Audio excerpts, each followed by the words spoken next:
Chapter 391. As Lung Zongjing fiddled with a few gadgets, he looked at his phone. It had been 2 years since he posted the article on the forum. There were very few replies, but today, someone had sent him a private message on the forum. Lung Zongjing took a casual look and realized that the private message from the other party was related to music and space. In the beginning, he imagined that it was the same as the students from before, asking him how he could master a music elemental primordial energy art, as well as how to use music elemental skills to influence all things with music. Lung Zongjing couldn't be bothered to answer these questions because he never believed that music had the ability to influence the emotions of all things. Others believed that his demonic organ throne could influence all things and that he was using the magic of music to touch those creatures. But Lung Zongjing scoffed at this. He had never been a person who could influence others, be it music or anything else. He didn't believe that he had any special influence. When he was young, Lung Zongjing had been called Poker Face by his classmates and friends. He also had nicknames like Masked Man or Blockhead because he didn't know how to express any emotions. Even smiling was difficult for him. To Lung Zongjing, those who asked him how to use his charm and music to influence all things were laughable. These questions are quite interesting. After Lung Zongjing finished reading Zhou Wen's questions, he wrote a reply to Zhou Wen and answered them. Soon, the other party sent another private message and asked some more questions. This time, Lung Zongjing was slightly surprised.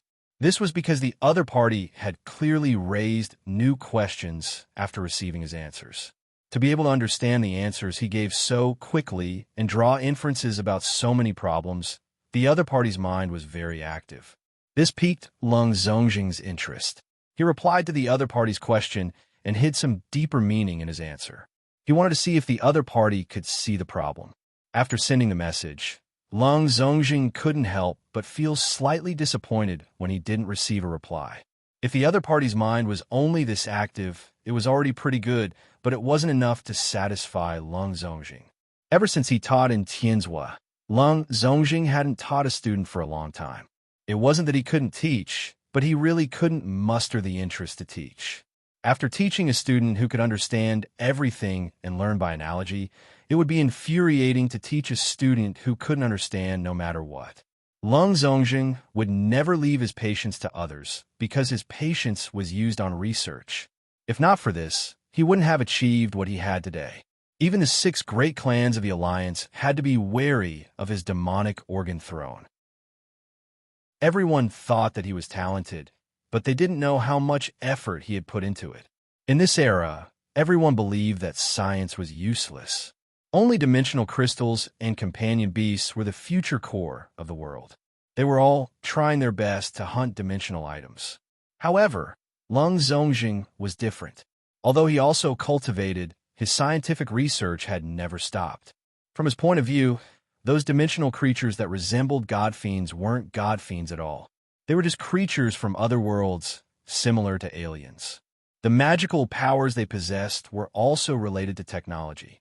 However, the rules of those magical powers were the rules of other worlds. They were somewhat different from the Federation. Therefore, he had been studying the systems of those powers. The one he studied the most was space. Others thought that the demonic organ throne's attribute was music, and that it was a music-type life soul, but they didn't know that those who thought that way were gravely wrong. This was because the demonic organ throne was never music-type, but a completely spatial-type life soul. Music was only one of the ways the demonic organ throne's spatial powers were used. The demonic organ throne didn't have the appeal of music. The music he played mostly used the changes in the frequency of the sound to affect the brain frequency of creatures. This was a very brilliant technique, not his talent. Lung Zongjing originally thought that the matter was over, but to his surprise, he received another private message. It was from the same ID, and there were a few more questions. After reading these questions, Lung Zongjing was really interested in this person. From these questions, he could confirm that the other party had probably guessed that the demonic organ throne wasn't music type, but spatial type. To be able to think of these questions, this person should be one of the people who watched my battle with the golden winged rock at Dragon Gate Grotto today. Who could it be? The figure of a youth with a golden chick on his shoulder flashed across Lung Zongjing's mind. It should be him, right? Although Lung Zongjing felt that it was likely the youth, he had no intention of confirming it. Although he could use the forum's administrative authority to easily find out who the other party was, he didn't do so. Although the other party was an outstanding youth, he wasn't at the level where he was interested in knowing who the other party was. However, it was rare for someone to be willing to learn and think. Lung Zongjing answered all Zhou Wen's questions and gave him some suggestions. He suggested that he read some works on spatial science. Lung Zongjing knew that such knowledge was very boring. Ignoring the fact that this world was filled with magical powers, very few people could calm down to learn such knowledge even before the dimensional storms appeared. Many things needed to be memorized, and the knowledge involved was very extensive. If one wasn't a professional in this field, they probably wouldn't be able to understand it. They would need to consult a large amount of information. However, Lung Zongjing believed that if the other party didn't even have the patience and ability to learn, there was no need to waste time. There were thousands of ways to live, but to have outstanding achievements in a certain aspect, one had to be able to treat boredom as pleasure. One had to be able to endure loneliness. There were no friends on the path of learning. There was only hard work and pursuit. After Zhou Wen finished reading Lung Zongjing's message, the more he read, the more he found the other party's thoughts interesting. He sent another private message, but this time, the other party didn't reply to his question. He only replied with a line of words. The answers you want are in those books. Zhou Wen originally only wanted to figure out what kind of power the demonic organ throne was, but after a deeper understanding, he realized that the demonic organ throne was actually a spatial power. This discovery surprised him, but it also piqued his interest. This was because his lost country was also a spatial power. He felt that he could indeed learn about it. The next morning, Zhou Wen went to the library to borrow a book on this topic. However, there were many things he couldn't understand. He had never heard of some of the terms, formulas, and laws. All he could do was flip through the information as he read. Chapter 392. Zhou Wen realized that he had been very busy recently. He had too many books to read, so he had less time to game. When Lost Country could be used again, Zhou Wen came to the underground sea again. This time, he didn't directly enter the sea. Instead, he controlled the blood-colored avatar to fly close to the surface of the sea. Not long after, he saw a huge shadow appear beneath the sea.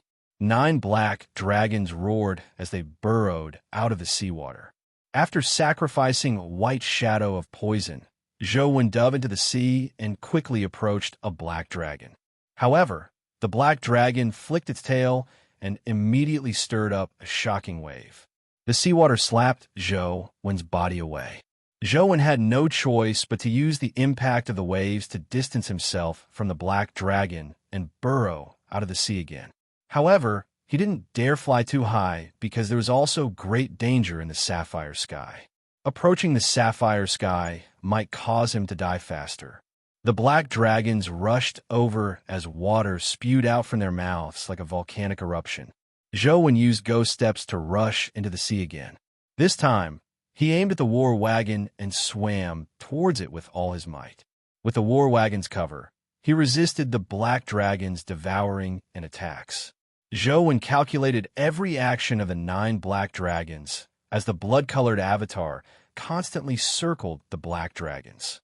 At the same time, he fled to the back of the war wagon and stood close to it. A black dragon charged over from the side. Without any hesitation, Zhou Wen charged over and struck it with his palm. After the poison dragon palm touched the black dragon's scales, Zhou Wen didn't look at the outcome. He switched to the Lost Country Life Soul and used teleportation to escape. This time, he was very close to the surface of the sea. After teleporting, he rushed out of the sea with ghost steps. The black dragons rushed out of the water angrily and chased after Zhou Wen. The wings on Zhou Wen's back spread out as he activated infinite ghost steps. He dodged the attacks of the 9 black dragons and rushed towards the cave in the nearby mountain wall. Thankfully, the 9 black dragons were unable to leave the seawater, allowing Zhou Wen to escape into the cave. From afar, he watched the 9 black dragons roar in the seawater, stirring up tsunami-like waves. It was truly shocking. Zhou stood in the cave and searched for the black dragon that had been struck by the poison dragon palm. Others couldn't tell the difference between the 9 black dragons, as they looked the same, but Zhou had studied the 9 dragons for so long that he couldn't be more familiar with them. He immediately found the black dragon that had been struck by the poison dragon palm. On its abdomen, Zhou saw a black palm print. As the black dragon was black to begin with, Zhou almost didn't see the palm print at first. After taking a careful look, he realized that the color of the palm print was somewhat different from the black dragon's. I hope it works. Zhou knew that this was the mythical creature he had the highest chance of killing at the moment. It was difficult for him to fight real mythical creatures now. Only these chained black dragons had a chance of killing them. After waiting for a while, Zhou didn't see the black dragon die from the poison even after the 9-headed black dragon lost its patience and dived back into the water. After all, it's a mythical creature. Its poison resistance will definitely be higher. Let's wait a little longer. Zhou exited the dungeon and planned on heading into the sea to see if the black dragon had been poisoned to death after Lost Country's cooldown was over tomorrow. The blood-colored avatar couldn't die now. Once it died, the dungeon would respawn. When that happened, all his previous efforts would be in vain. Without doing anything too dangerous, Zhou switched to Pool City to grind epic creatures to raise his stats to 40 points. His luck today was pretty good. After killing a few jade toads, a poisoned 20-dimensional crystal dropped. There was also a jade toad companion egg, but its stats were relatively ordinary.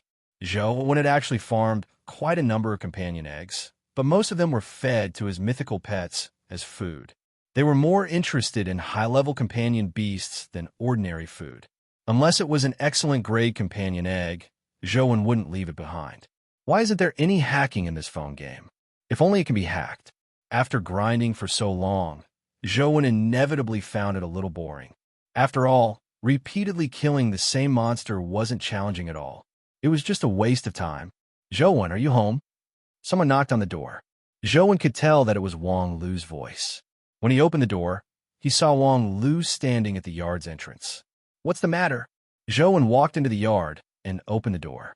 Wang Lu curled her lips and said, "Can I look for you if there's nothing?" "Sure, but I've been very busy recently. If there's nothing special, I'll be going back to read," Zhou said as he walked back.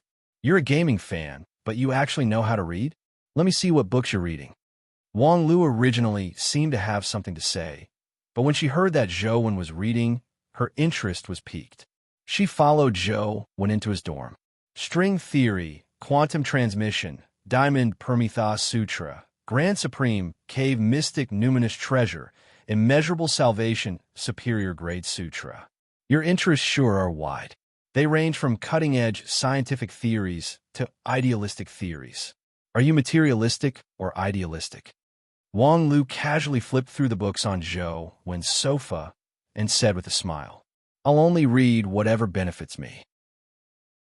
As Zhou flipped through the books in his hand, he used his phone to search for information. "You're quite realistic." Wang Lu placed the book back in its original spot and sat beside Zhou. She looked at the book in Zhou's hand and saw that the content was about the membrane of the universe. "Why are you looking for me?" Zhou asked again. "You said that you would repay me for helping you take care of those 2 pets. Are you free now? Can you repay me first?" Wang Lu narrowed her eyes at Zhou. "What do you want me to do?" Every time Zhou went out, he would hand the antelope and chick to Wang Lu for the time being. Back then, he had indeed said that he would slowly return the favor in the future. "Accompany me to have a meal and meet someone," Wang Lu said. "Who?" Zhou frowned slightly. "Someone I don't want to meet, but I have to." "Why are you asking so much? Are you trying to go back on your word?" Wang Lu stared at Zhou. "No, I'm just asking. When are we going?" Zhou thought that it was pointless asking. Anyway, he had to return the favor. "Now, go change your clothes. We'll leave now. We still have to rush back before the school closes tonight," Wang Lu said. Zhou didn't ask any further. He returned to his bedroom to change out of his school uniform and changed into his usual clothes before leaving the school with Wang Lu. Zhou Wen was puzzled why Wang Lu would bring him along to eat with others. But he didn't ask further, since Wang Lu didn't say. After arriving at the restaurant, Wang Lu entered a private room with great familiarity. Zhou Wen saw that there was already someone sitting in the private room. It was a middle-aged man, but Zhou Wen didn't know him. Chapter 393. Uncle, this is my classmate, Zhou Wen. Wang Lu pointed at Zhou Wen and introduced him. Then, she pointed at the middle-aged man and introduced, "This is my uncle. You can call him Uncle too." Uncle. Zhou Wen had no choice but to call out. However, he was somewhat puzzled. He didn't know why Wang Lu would bring him along to meet her family. "Sit down," Wang Lu's uncle said indifferently without any intention of communicating with Zhou Wen. Wang Lu sat opposite him and tugged at Zhou Wen, indicating for him to sit beside her. The two of them looked at the middle-aged man across the table. "Little Lu, you should have had enough fun, right? You should go back and cultivate seriously. Don't let your parents worry about you," Wang Guotao said as he stared at Wang Lu. "Uncle, it's pretty good for me to cultivate at Sunset College. Sunset College is one of the top 10 colleges in the Federation. The tutors and teaching resources here are very good." Before Wang Lu could finish her sentence, she was interrupted by Wang Guotao. "I know Sunset College's standards better than you. The teaching standards there are indeed very good compared to ordinary colleges, but it's a college aimed at the masses after all. There's no way to teach according to your own characteristics and abilities, much less teach you the secret techniques of our Wang family," Wang Guotao said. "I don't have to learn the family secret techniques. I think it's pretty good this way," Wang Lu said as she bit her lip. "Do you really think it's good to learn from those common goods? If that's the case, not only will your parents be disappointed, but even I will be very disappointed," Wang Guotao said to Wang Lu. "Uncle, I want to continue studying in college. You usually dote on me the most. Help me," Wang Lu pleaded. "I can let you do whatever you want, but not this matter. You have already wasted half a year. If you don't go back and cultivate seriously, how can you keep up with the progress of your other siblings? You are the one who will take over the Wang family in the future. If your strength can't suppress your peers, how will you convince the masses in the future?" Wang Guotao said. "It's not like I want to take over the Wang family," Wang Lu muttered softly. "What did you say?" Although her voice was soft, Wang Guotao still heard her. His expression immediately turned cold. "No, what I'm saying is that cultivating in the academy is actually the same. Cultivation progress won't be slower than at home." As Wang Lu spoke, she pointed at Zhou Wen and said, "Zhou Wen is my classmate. He's also studying in college. He's much better than my siblings.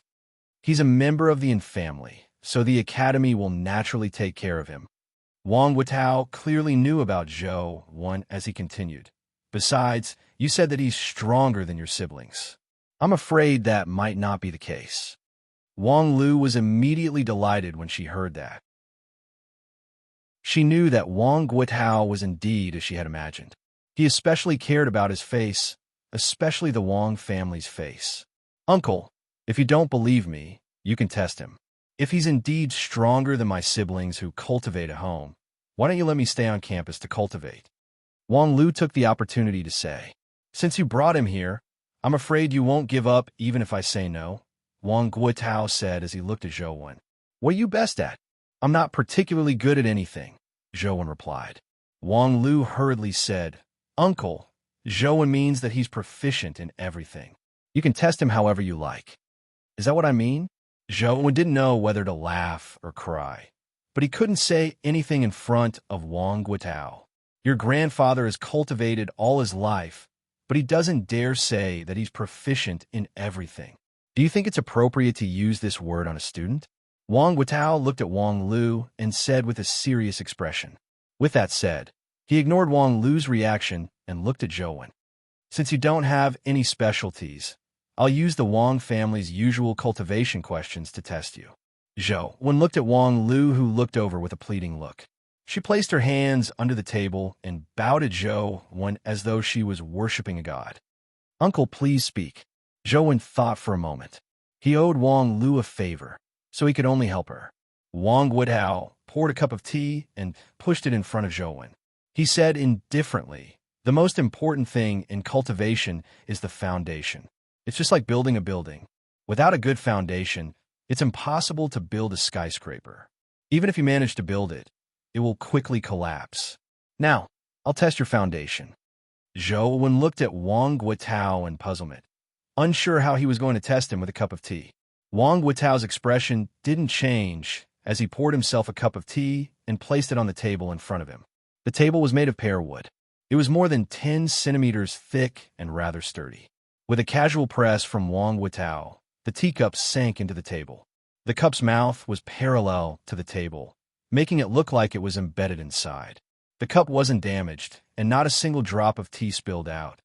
"Uncle, aren't you making things difficult for me? It's not like Zhou Wen has practiced our family's hard destruction palm. Besides, which of our siblings can do what you do?" Wang Lu immediately protested. "If you can't do it, it means that what the school teaches isn't enough. Therefore, it's best you go home and cultivate," Wang Guotao said indifferently. Wang Lu opened her mouth to protest, but she didn't know how to refute Wang Guotao's words. "I'll give it a try," Zhou Wen said as he looked at the teacup in front of him. "It's good that young people are willing to try. I won't make things difficult for you. As long as you can make 1/3 of the teacup sink into the table without the teacup breaking, you pass," Wang Guotao said. Zhou Wen nodded and reached out to pat the teacup. "Wait."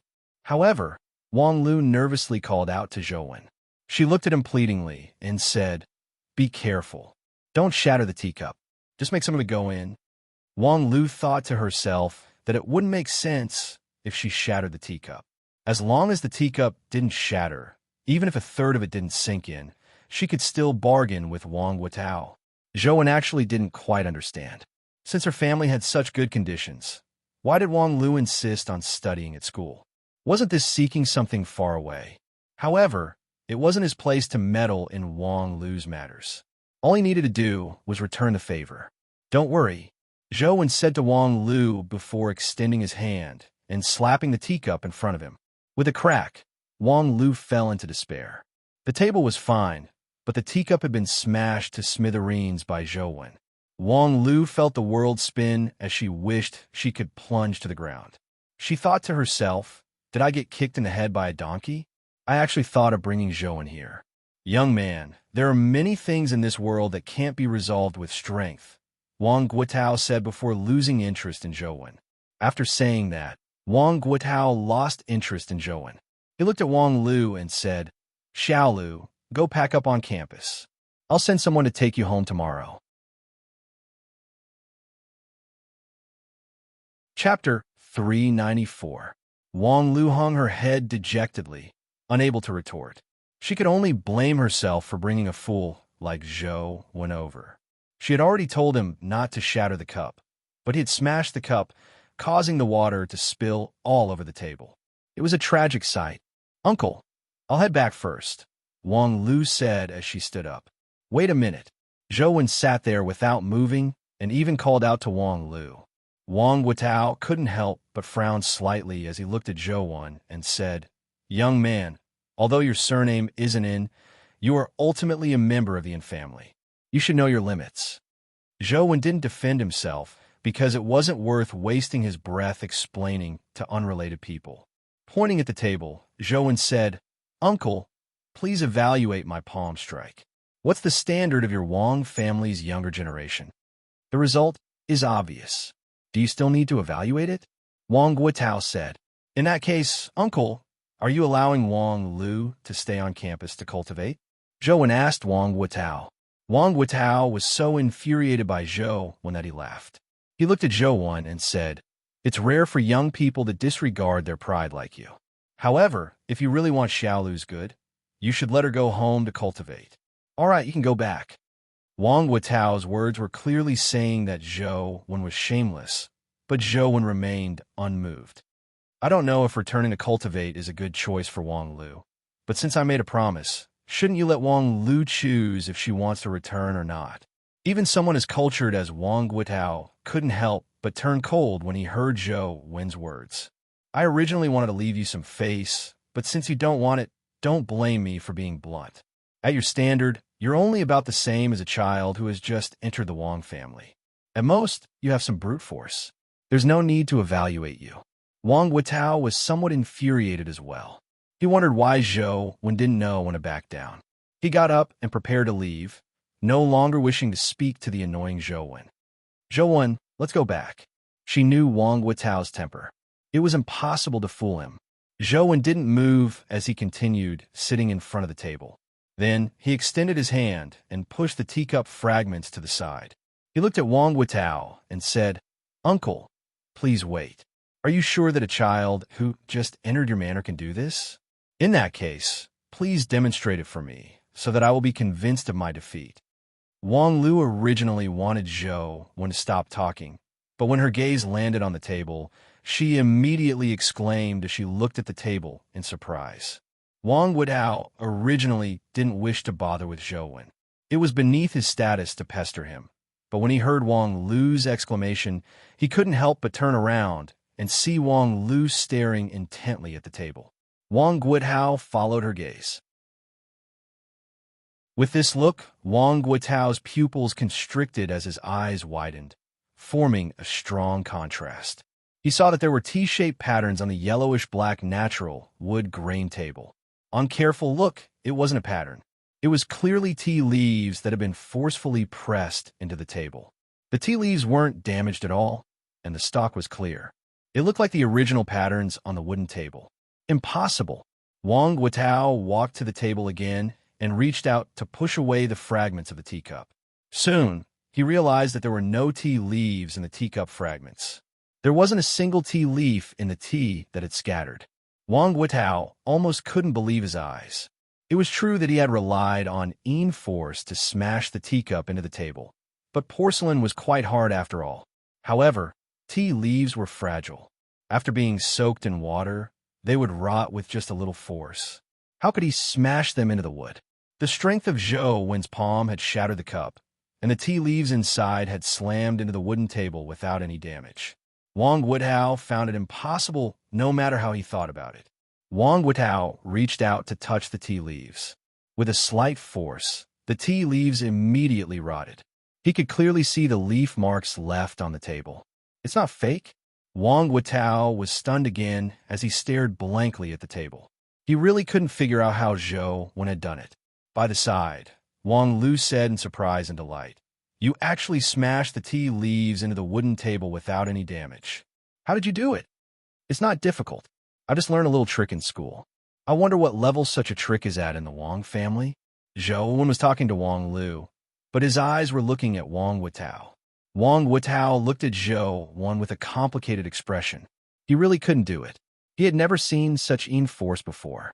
Wang Guitao took a deep breath before asking Zhou Wen, "Is this a trick you learned in school?" "Yes, I learned it a few days ago after reading a post on the school forum."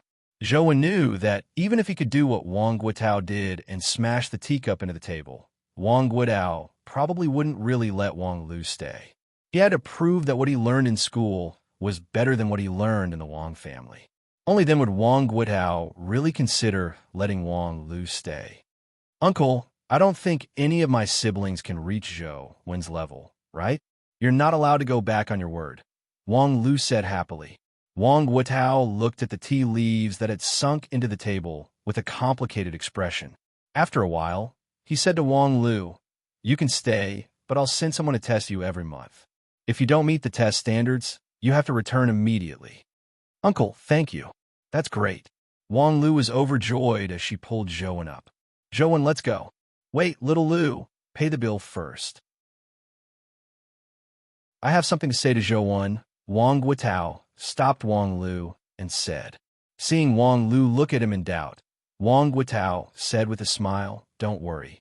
I'm not that despicable. I just want to ask a few questions about you. I'm afraid Zhou Wen won't dare tell the truth in front of you."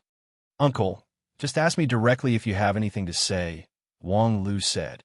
"Pay the bill," Wang Guitao repeated.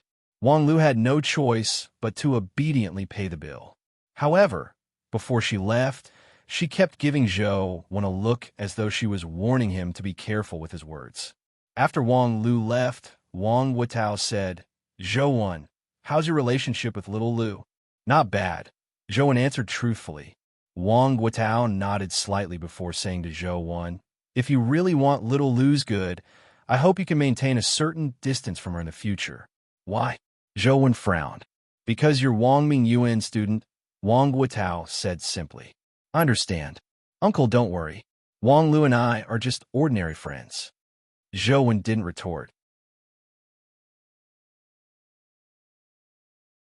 Chapter 395. Zhou could understand Wang Guotao's concerns. In the current federation, Wang Mingyuan was a taboo. His reputation might be worse than that of the great devil, Jing Daoxian. With the mark of Wang Mingyuan's student on him, any wealthy family in the Federation probably wouldn't dare to get too close to him, lest others think that they were related to Wang Mingyuan. Wang Guotao only mentioned that one sentence and didn't say anything else. Some words were enough for sensible people, but for those who didn't understand, no matter how much he said, it would be useless. So he only said one important sentence. Zhou and Wang Lu left the restaurant together. Wang Lu was very happy. She didn't return to school directly. Instead, she took Zhou around the mall and bought quite a lot of things. She even bought some clothes for Zhou, saying that she wanted to thank him for his help. Zhou, how did you do it? You actually hit the tea leaves into the table. Even my uncle was dumbfounded. He definitely can't do it, Wang Lu said. Zhou said with a smile, actually, it's not completely in-force. It's a technique I've been learning recently. It could be considered a trick. Zhou was telling the truth. It was impossible to achieve such a level with just in-force. Not only were the tea leaves too soft and easy to rot, but they were also separated by a teacup. Even an in-force expert like Wang Guotao couldn't hit the tea leaves into the table without any damage.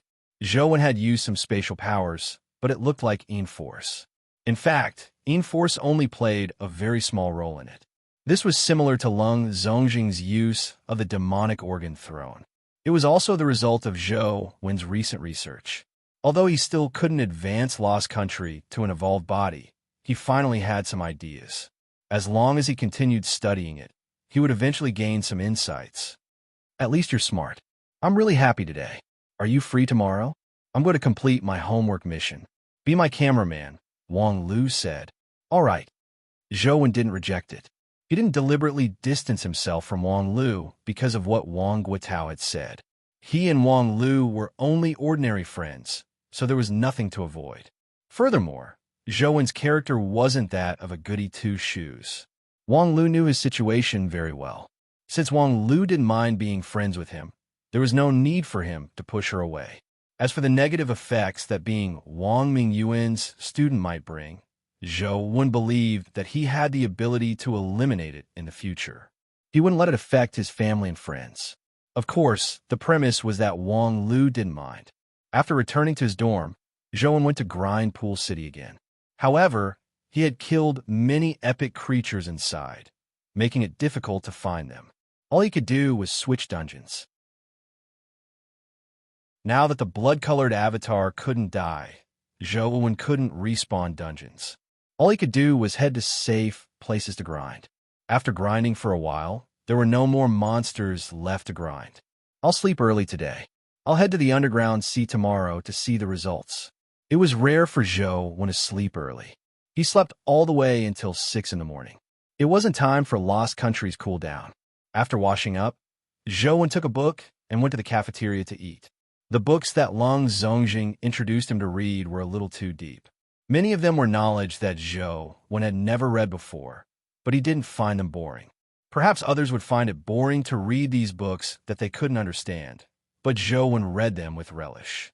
From his point of view, the knowledge that he didn't understand gave him a lot of room for imagination. Instead of calling it learning, it was better to say that Zhou treated it as a storybook. Many a time, after Zhou figured out the true meaning, he would compare it with his previous imagination. Although it was ridiculously wrong, it gave Zhou a different feeling. A person like Zhou, who is easily engrossed in anything, would learn anything faster than the average person. Of course, there were flaws. Zhou was engrossed in multidimensional string theory and was fantasizing about a magical world, but he didn't realize that Wang Lu had been sitting opposite him for quite some time. When Zhou finished his meal and was about to leave, he realized that Wang Lu was sitting opposite him. "When did you come?" Zhou asked. "I really don't know what's wrong with you. It's fine if you're engrossed in games, but to be so engrossed in reading such books, I'm really impressed." Wang Lu rolled her eyes at him and said, "You agreed to be my cameraman yesterday. Don't tell me you were so engrossed in reading that you forgot this?" "I didn't forget. What's your homework mission? Where are you going to hunt dimensional creatures?" Zhou asked as he put away his book. "There's no need to hunt dimensional creatures this time. Didn't we go to the town god temple before?"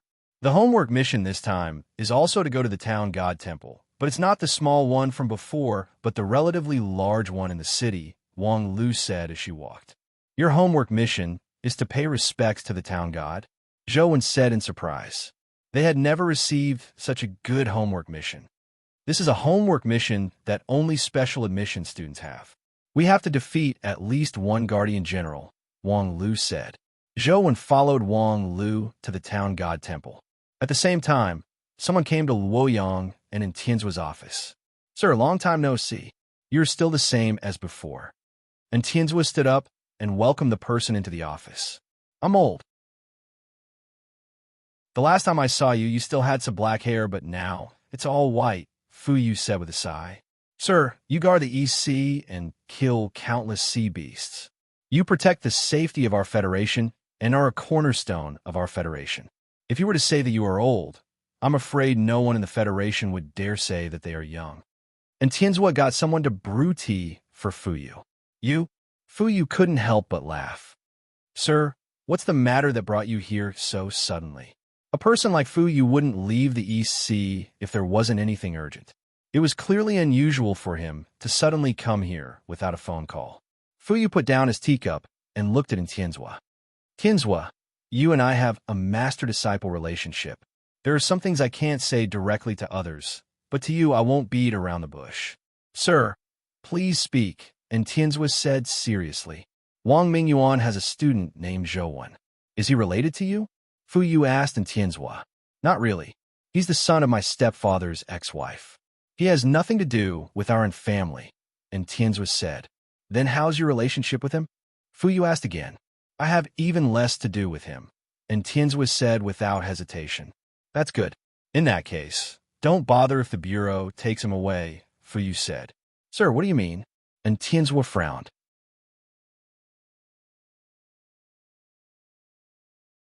Chapter 396. Wang Mingyuan killed the Holy Pagoda and broke through the dimension, almost turning Holy City into a ghost realm. "The effects of this matter are just too terrible," Fu Yu said. "That's Wang Mingyuan's own crime. What has it got to do with his students? If all the students taught by Wang Mingyuan are to be punished for their crimes, why aren't many officials and generals in the Federation who have attended Wang Mingyuan's classes?" And Tianzuo said, "How can that be the same? Before Wang Mingyuan broke through the dimension, he specially brought his 4 students over. Clearly, he treats them differently. Furthermore," Fu Yu hesitated. "Sir, if you have something to say, feel free to speak your mind," and Tianzuo said. Fu Yu sighed and said, "If Wang Mingyuan's matter were to pass, the Federation wouldn't keep tabs on his students. Even on account of you, Overseer, and they would at most strengthen their surveillance. However, the situation now is a little different. Some things can't be hidden. The dimensional passageway Wang Mingyuan opened looks like it's closed, but in fact, it hasn't completely closed. Or rather, it has already become extremely weak. As long as one has a certain level of strength, they can break through the dimensional passageway from the weak spot.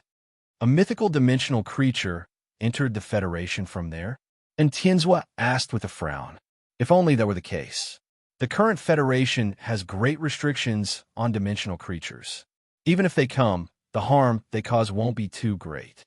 The Federation's upper echelons still have a way to deal with them." After a pause, Fu Yu said, "However, I don't know what method Wang Mingyuan used. After him, many famous figures in the Federation and even high-ranking officials rushed into the dimension from there like Wang Mingyuan. Perhaps they just want to explore the dimension for information," and Tianzuo said. "Do they need to become monsters like Wang Mingyuan to explore for information?" Fu Yu sighed. How is that possible? Wang Mingyuan was able to transform into a dimensional creature with the power of the Holy Tower and the 6 holy temples. Now that the Holy Tower has been destroyed, the power of the 6 holy temples won't surge out again. How do they transform into dimensional creatures? And Tianzhuo was finally surprised. That's the problem. It's impossible for them to transform into dimensional creatures unless someone is secretly behind it. Wang Mingyuan, is there anyone else besides him who can do this? Fu Yu continued. The Federation has been investigating. What we know now is that those people have been in contact with the dimensional Wang Mingyuan. They must have been able to dimensional enter the dimension with Wang Mingyuan's help. As for what method he used, or how Wang Mingyuan returned from the dimension, it's still impossible to confirm. So the Senate wants to find answers from students like Zhou. And Tianzhuo understood what Fu Yu was getting at. Before Wang Mingyuan dimensionalized, he didn't even meet his blood relatives and family, but he insisted on meeting the 4 of them. Clearly, they have an extraordinary meaning to Wang Mingyuan. Perhaps they really do know something. The counselors just want to find the answer and prevent the situation from worsening, Fu Yu said. They even invited you over. In other words, this matter has already been confirmed, right? And Tianzhuo asked calmly. Tianzhuo, since Zhou isn't your man, why interfere in this matter? Just get the bureau to take him away. I believe they won't make things difficult for him on account of the family, Fu Yu said. Sir, do you believe that? And Tianzhuo asked. Fu Yu was momentarily speechless. After entering the bureau, they would definitely use all means to obtain everything they wanted to know from Zhou. They might even use soul-type companion beasts and abilities to directly plunder Zhou's memories. No matter what, it was impossible for them to not make things difficult for Zhou, as Fu Yu had said. If I don't agree to the bureau taking Zhou away, will those counselors plan on forcefully capturing him? And Tianzhuo asked Fu Yu. Fu Yu's expression changed slightly when she heard that. Tianzhuo, why are you doing this? You said it yourself. Zhou has nothing to do with you. And Tianzhuo smiled and said, Sir, I remember that you once taught me when I was in school. When I'm above others, I have to treat myself as a human. When I'm below others, I have to treat myself as a human. Zhou is a student of Sunset College. He hasn't done anything wrong. I have nothing to do with him, and I don't even have a good impression of him. However, as long as he hasn't done anything wrong, no one can take him away from Luoyang. Tianzhuo, your personality. Fu Yu looked at Tianzhuo helplessly. Sir, please go back and tell those high and mighty counselors that if they want to take Zhou away, they have to produce sufficient evidence to gain my approval or step over my corpse. They can choose either one. And Tianzhuo said expressionlessly.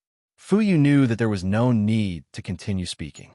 He had a teacher-student relationship with Tianzhuo, so he knew what kind of person Tianzhuo was. Since he had said it, even if he was stabbed in the head, he wouldn't be able to change his decision. After Fu Yu left, Tianzhuo glanced at the door and said with a cold expression, Have you heard enough? And Sheng pushed open the door and walked in. He said with a smile, Overseer, didn't you look down on Zhou in the past? Why are you protecting him? What do you mean in the past? I still look down on him now. I'm protecting him because I don't want my emperor to be unhappy. Furthermore, how can a student of Sunset College be captured so easily? Is there still any law? And Tianzhuo said, Yes. You are the most upright overseer in the world. And Sheng said with a smile, Why do your words sound so awkward to me? And Tianzhuo put down the pen in his hand and stared at Sheng. Perhaps, overseer, you are too humble.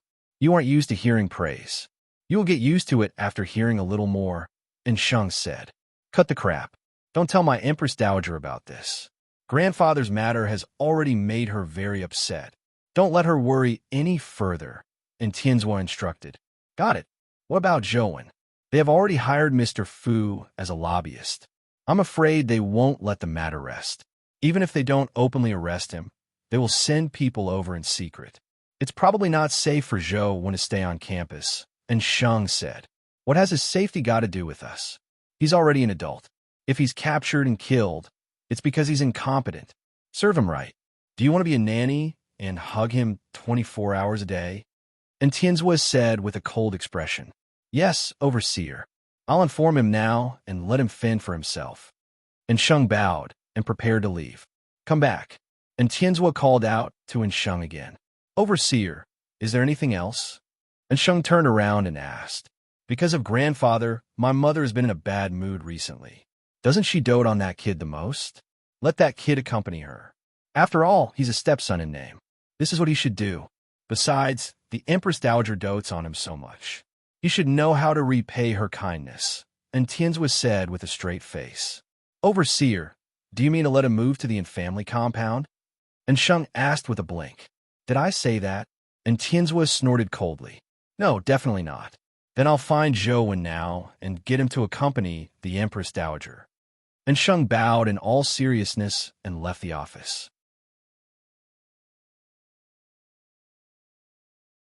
Chapter 397. Zhou Wen and Wang Lu arrived at the town god's temple. This place was clearly much grander than the one Zhou Wen and company had previously visited. It was also much larger. There were 3 main gates, 3 mountain gates, 3 opera houses, 1 hexagonal stone pillar pavilion, 3 rolling sheds, 5 Wei Ling Hall, and 5 rear halls. There were 12 east and west wing rooms on both sides of the stone pillar pavilion. The Wei Ling Hall was the main hall. Inside, it consecrated the town god, Duke Wei Ling, as well as the statues of 2 judges. The top of the hall was built with stone relief carvings. On the 4 corners of the ridge, there were 4 statues of the 4 generals, Han Xian, Zhou Yu, Pang Wan, and Luo Cheng. Due to their narrow-mindedness, they were punished to guard the city. However, this was only a legend. The 4 guardian generals of the town god's temple were known as the 4 generals of Wei Ling in the dimensional zone. As long as one challenged any one of the 4 generals of Wei Ling and lasted for 3 minutes without being defeated, they would receive a reward bestowed by Duke Wei Ling. However, to last 3 minutes against the 4 generals of Wei Ling without being defeated, one had to be at least at the legendary stage. Most of the students at Sunset College couldn't do it. It was no wonder this homework mission was only given to special admission students. Even if ordinary students came, not only would they not receive any benefits, their lives might even be in danger. The 4 guardian generals wielded swords, sabers, spears, and truncheons. Therefore, they were also known as Sword General, Saber General, Spear General, and Truncheon General. Which guardian general do you want to choose? Zhou Wen asked Wang Lu. I'll choose Pang Wan, who corresponds to the legendary Truncheon General, Wang Lu said after some thought. Why him first? Zhou Wen was somewhat surprised. This was because Pang Wan's reputation was probably the worst among the 4 guardian generals. Few people would choose him. Most people would choose the legendary Sword General that might represent Han Xian or the Spear General that represented Luo Cheng. Zhou Yu, Saber General, and Pang Wan's Truncheon General were relatively fewer people. I've read some stories about Pang Wan and always felt that the so-called crime of harming a fellow disciple was fabricated. Back then, Pang Wan was publicly recognized as the best general. He was invincible, and he came from a different country from Sun Bin. There was also a huge age difference. No matter how I think about it, I find the story a little too bizarre. For example, Zhou Yu's reputation of being jealous of the virtuous was fabricated. The Battle of Red Cliffs was all thanks to Zhou Yu and the other Wu Kingdom generals. The so-called borrowing of the East Wind and Straw Boat to borrow arrows was just a beautification. It had never happened to Kongming.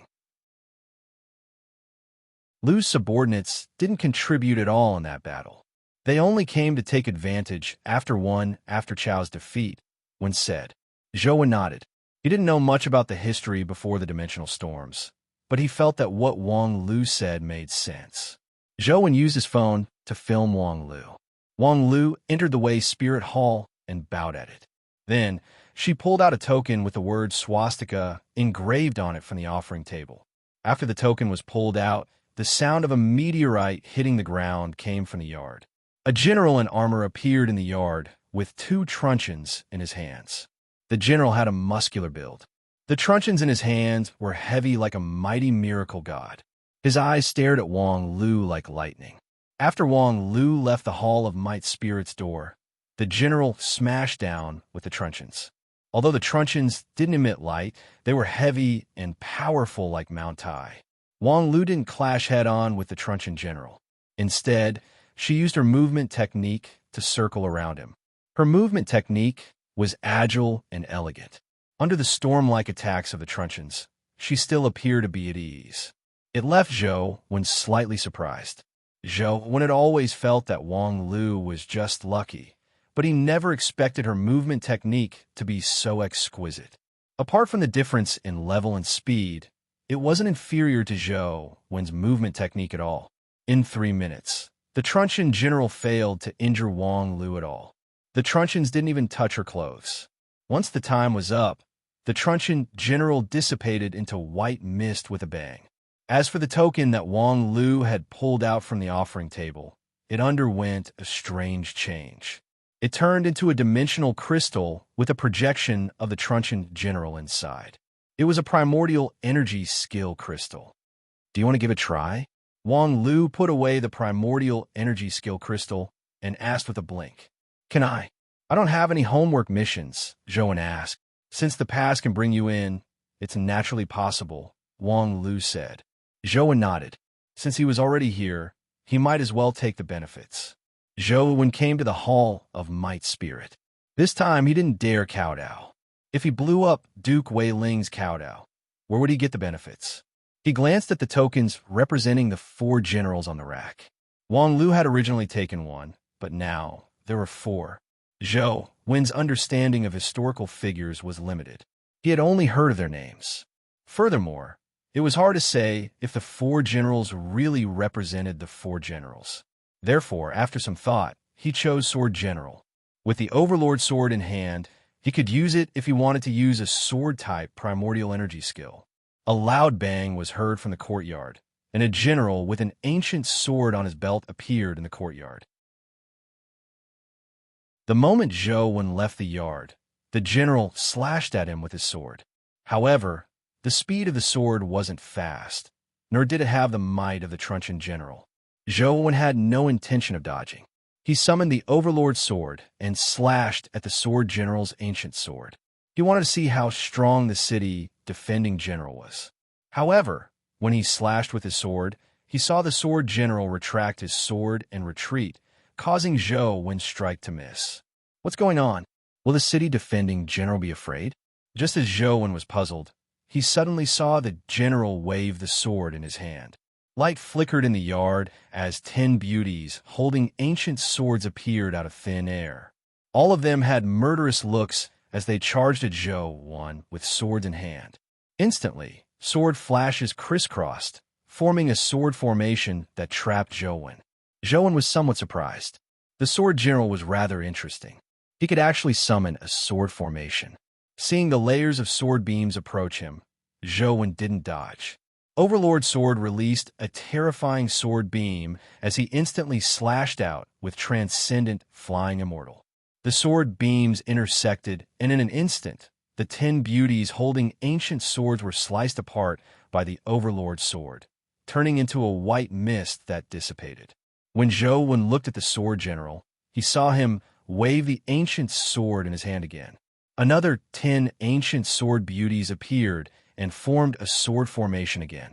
Zhou Wen slashed at the sword formation 7 times, but the sword general only wandered around and didn't fight him.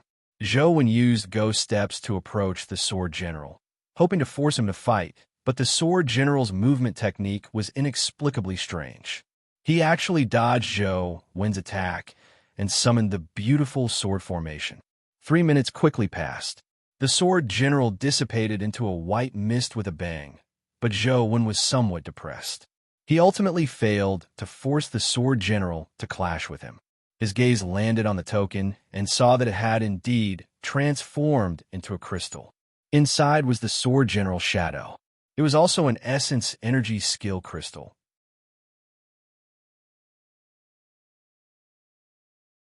Chapter 398.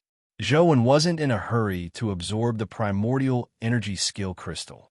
After putting it into his pocket, he left the town god's temple with Wang Lu. What are we going to do later? Wang Lu asked as she walked. Go back to reading game. Zhou Wen directly voiced his thoughts. He still hadn't found a way to condense a life soul with the Tao Sutra and small perfection of Wisdom Sutra. Although Zhou Wen knew that he couldn't rush it, it was considered a success for others to condense one life soul before the age of 30.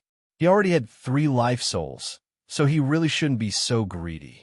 However, before he succeeded in condensing one, it was always a knot in his heart. What's the point of reading and gaming all day? Why don't we go to dimensional zones to hunt dimensional creatures? Wang Lu suggested. Nope. Zhou Wen wasn't in the mood to go to dimensional zones. Even if he really wanted to grind, he could do it himself in-game. There was no need to take the risk in real life. If he accidentally died, he would really be dead.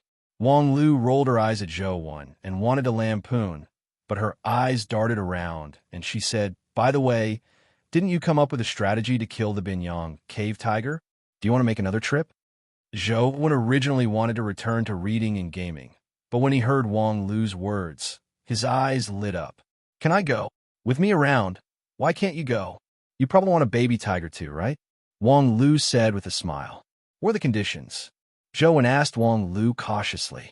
He felt that something was amiss when Wang Lu took him to hunt the baby tiger for no reason. We are classmates. It's too vulgar to talk about conditions. How about this? Based on the principle of mutual help and love between classmates, we should lend a helping hand to students who are in trouble. You will be in charge of my breakfast every day in school, Wang Lu said with a smile. Sure, you can eat whatever you want from the cafeteria. Zhou Wen agreed immediately. Although breakfast would cost quite a bit in the next few years, it was nothing compared to the baby tiger. Do I look like someone who lacks money? Wang Lu rolled her eyes at him. Didn't you say that you wanted me to cover your breakfast? Zhou Wen looked at Wang Lu in puzzlement. Wang Lu sighed and said, we're classmates, so I won't hide it from you. In fact, I've been suffering from strange illness since I was young.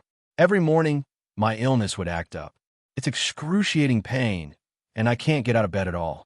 Breakfast is when my illness acts up. I haven't had breakfast in a long time. If you don't mind, I hope you can send me breakfast every day. So that's how it is. Don't worry, as long as I'm in the academy, I'll bring you breakfast on time. Zhou Wen nodded and felt sad for Wang Lu. He never expected her to have such a strange illness. It was no wonder he didn't see her for half a day. Then it's a deal. Let's head to Binyang Cave now, Wang Lu said in satisfaction. Zhou Wen followed Wang Lu to Dragon Gate Grotto. He felt that he should be concerned about Wang Lu's illness. So he asked, by the way, what illness do you have? Is there a way to treat it? Wang Lu pondered for a moment and said in all seriousness, every morning, I'll be possessed and sealed by a blanket monster. I can't get up no matter what. The moment I have the thought of getting up, I'll feel excruciating pain. Blanket monster, seal. Zhou Wen looked at Wang Lu in a daze. Don't worry about me. I can still hold on. I won't admit defeat. I'm determined to fight the seal to the end. As long as you send me breakfast on time every day, I can replenish my stamina and have enough strength to fight the seal. Wang Lu wore a determined expression as she clenched her fists as though she was cheering herself on. Zhou Wen looked at Wang Lu, at a loss for words. Before the two of them entered the school's entrance, they saw Sheng standing beside the car. Zhou Wen, are you free? I have something important to discuss with you, and Sheng said as he walked over. You guys chat first. I'll head back first. As Wang Lu spoke, she winked at Zhou Wen. Don't forget our deal. You have to work on time tomorrow. All right. Zhou Wen nodded. Girlfriend? And Sheng asked as he watched Wang Lu leave. No, ordinary friends. Zhou Wen shook his head, and Sheng smiled and said, Wang Lu is destined to become the leader of the Wang family. It won't be easy to marry her. Unless she marries into the Wang family, the entire Wang family won't agree to it. Didn't I say that we're just ordinary friends? Zhou Wen said speechlessly, and Sheng's expression turned serious as he looked at Zhou Wen and said, Zhou Wen, there's been a new development in Wang Mingyuan's matter. You and the other 3 students are in a very bad situation. The league might send someone to take you back. What do you mean? Zhou Wen looked at Sheng in confusion, and Sheng recounted what had happened in the league recently, leaving Zhou Wen stunned. Were those humans who dimensionalized and entered the dimension the work of teacher? Zhou asked. From the looks of it, that's the case. Therefore, the League is thinking of ways to prevent similar incidents from happening again. They won't let go of any possibility. Therefore, you, Hui Haifeng, Jiang Yan, and Zhong Zia have become their main targets. Although they don't dare openly capture you in Luoyang, they will definitely send someone to capture you in secret, and Shang said. How are Hui Haifeng and the rest? Zhou asked. Hui Haifeng is being protected by his family, so there shouldn't be any problems. Zhong Zia and Jiang Yan seem to have vanished in a thin air. There's no news of them at the moment, and Shang answered. Then I'm relieved. Zhou wasn't worried about his safety. As long as he didn't face a large number of epic experts, he believed that he had the ability to protect himself. Overseer hopes that you can go to the Yin family to accompany Madam. And Shang's words were very ingenious. Zhou was slightly taken aback when he heard that. However, after some thought, he said, I'll stay on campus. After all, I'm not a member of the Yin family. It's impossible for me to hide in the Yin family forever. Now isn't the time to be impulsive. The people sent by the League will definitely be top epic experts. Furthermore, they won't appear in front of you.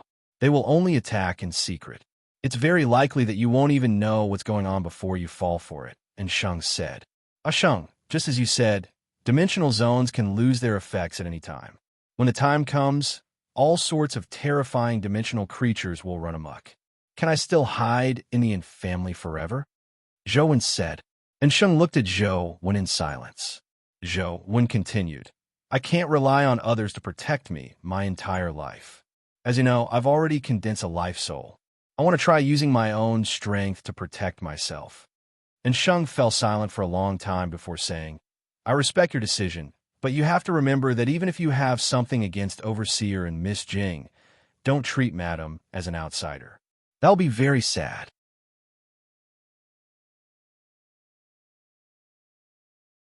Chapter 399. Senators, I've already said that Tianzhua is arrogant because of his talent. He relies on the Yin family's foundation in Luoyang and Lung Zongjing's support. He has never thought much of the Senate. It's impossible to get him to hand Zhou over. The Bureau's Director General, Shen Yuqi, said to the senators as he stood in the meeting hall. Since Tianzhua is so stubborn and ignores the safety of the Federation, we can only use our own methods to defend the Federation's peace. Director General Shen, I'll leave this matter to you. We want to see Wang Mingyuan's 4 students as soon as possible. The person who spoke on behalf of the senators was Senator Xia. Yes. Shen Yuqi bowed slightly before leaving the meeting hall.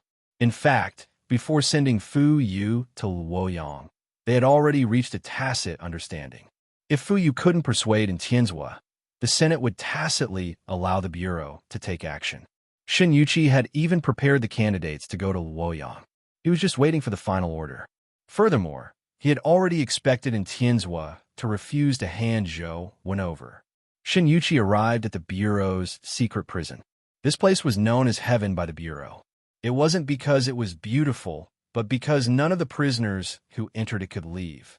It was just like how no one could return to the mortal world after entering heaven. After passing through one cell door after another, Shen Yuqi arrived in front of a cell. He entered his left hand's fingerprint and verified his iris. The metal door of the cell finally opened. The heavy metal door was like the door of a vault. In this strange cell, there were no prisoners. There was only a metal box that resembled a mummy's coffin. Jacker, according to our agreement, help me bring that person back and I'll give you freedom, Shen Yuqi said as he looked at the metal box. If someone heard Jacker's name a few decades ago, they would probably be so afraid that they wouldn't even be able to sleep. In the early days of the Federation's establishment, Jacker's name had once shaken the entire Federation. He had killed countless people and was sinister and vicious. He didn't treat others as humans. His reputation as a devil was in no way inferior to Jing Daoxian's. The difference was that Jing Daoxian was an extremely arrogant person, but Jacker was different. He preferred to hide in the dark and play a game of cat and mouse. He toyed with the other party in the palm of his hand, not letting them know how they died. Although Jacker had killed countless people, there were very few people who had actually seen his true face. Back then, in order to capture Jacker, the Bureau had paid a huge price to imprison him here for many years. They didn't even dare let him show his eyes, afraid that someone would be tempted by his eyes and give him a chance to escape. Dang, dang, dang. The sound of knocking came from inside the metal box. It was Jacker's answer, because even his voice was muffled, afraid that his voice would affect the prison guards. Since that's the case, let's start our deal now. Shin-Yuchi opened the metal box and saw a pale-faced, silver-haired, middle-aged man imprisoned inside. His hands and feet were chained to the metal box, and even his mouth was covered with metal devices. There were many tubes inserted into his body, and he looked like a serious patient. In fact, all this equipment was used to maintain Jacker's life and prevent him from coming into contact with the prison guards. Jacker finally walked out of the metal box after the shackles were unlocked and the device was broken. "Feel free to tell me if you need anything," Shin-Yuchi said as he looked at Jacker, whose limbs seemed to be trembling, walk out of the metal box. "Give me a glass of red wine, the kind from before the dimensional storms." "You know," Jacker said as he slowly exercised his muscles. "Sure." Shin-Yuchi smiled. After he returned to his dorm, he thought about how he should deal with the experts that the Bureau might send. He didn't believe that Insheng was being alarmist. He had already experienced the Bureau's style of doing things. As long as they wanted to do something, they would definitely use any means necessary to achieve their goals. They were like venomous snakes. Once they bit, they would never let go. Looking at the antelope sleeping on the sofa, Zhou felt a lot more at ease. He guessed that the antelope might be a top epic or even a mythical creature. This could be seen from the chick's attitude in the dorm. The chick dared to do anything in the dorm and dared to fly everywhere. It didn't even dare to fly on Zhou's head and treat his hair as a bird's nest. However, he had never seen the chick hop onto the antelope's body. Clearly, it was somewhat afraid of it. With such a powerful helper around, Zhou decided to spend most of his time in the dorm. He wouldn't go out unless he had to. If the people from the Bureau came and angered the antelope, he might just be sent away. Of course, Zhou didn't plan on really relying on the antelope. He summoned Truth Listener and transformed it into an earring 24 hours a day, constantly paying attention to his surroundings. In order to prevent others from finding him and causing unnecessary trouble, Zhou even used his phone to post a status update. "In seclusion. I won't be leaving for a month. Do not disturb me." Li Xian and a few other classmates who were on good terms with him quickly sent messages. Zhou only said that he was entering seclusion and told them not to look for him for the time being. "If you're going into seclusion, what about my breakfast?" Wang Lu sent a message. "I'll buy it. Are you free to go to Binyang Cave tomorrow?" Zhou replied. Zhou believed that the people from the Bureau wouldn't arrive so quickly. It wasn't a bad idea to follow Wang Lu to Binyang Cave to grind the baby tiger. Perhaps he could get it? With the baby tiger, the drop rate would increase significantly when he grinded dungeons. The chances of high-level crystals dropping would also increase, so he wouldn't have to grind so hard. "Yes, see you tomorrow morning," Wang Lu replied. Zhou finally waited until Lost Country's cooldown was up. He eagerly went to the underground sea and saw the black dragon that had been struck by the poisoned dragon palm. Where the black dragon was hit by the palm, there was a palm-sized thing that looked like a sore. It looked like it was about to ooze pus, but it wasn't able to poison the black dragon to death. The black dragon only looked slightly irritable. From the looks of it, the poison dragon palm is still useful, but the poison doesn't seem to be enough. I wonder when such a tiny sore will be able to poison the black dragon to death. Zhou thought for a moment and followed his previous method. He gave the black dragon another palm strike and escaped again. If one palm doesn't work, I'll do a few more. As long as the poison works, I'll be able to poison it to death sooner or later. Zhou was determined. Since he couldn't enter the temple now and didn't have any dungeons that he needed to take the risk to clear, he decided to waste his time with the black dragon.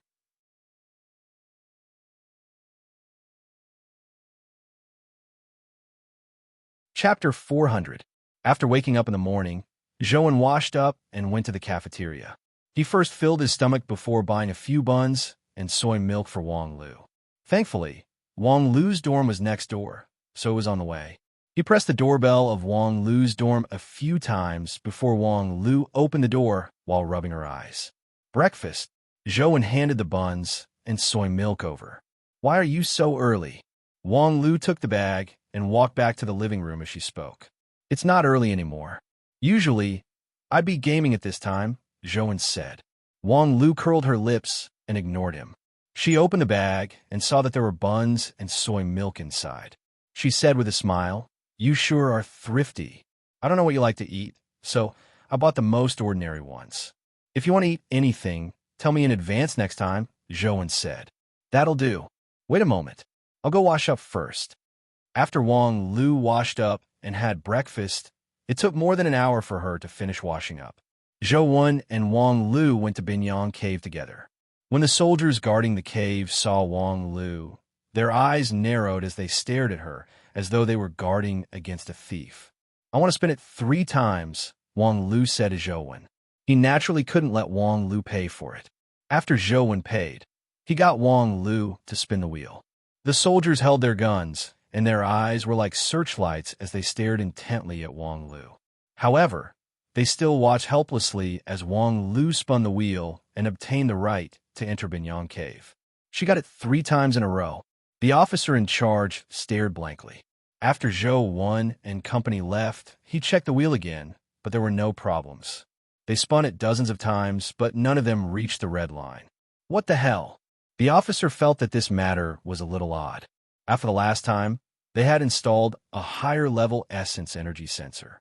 If Wang Lu had used any abilities, the essence energy sensor should have sounded an alarm, but the sensor didn't react at all. The two of them arrived at Binyang Cave. Wang Lu's luck wasn't fake. Her luck was good to begin with, and with the augmentation of the baby tiger and the lucky 4-leaf clover, it was even more impressive. Not long after they entered the cave, they saw a tiger deliver itself to them and pounce at them with bared fangs. "Are you going to end it yourself?" Zhouwen asked Wang Lu. He didn't know if Wang Lu needed to personally kill the tiger to have a chance of a companion egg dropping. "Extend your hand," Wang Lu said to Zhouwen. "What?" Zhouwen extended his right hand in front of Wang Lu. Wang Lu extended her finger and drew a circle on Zhouwen's palm.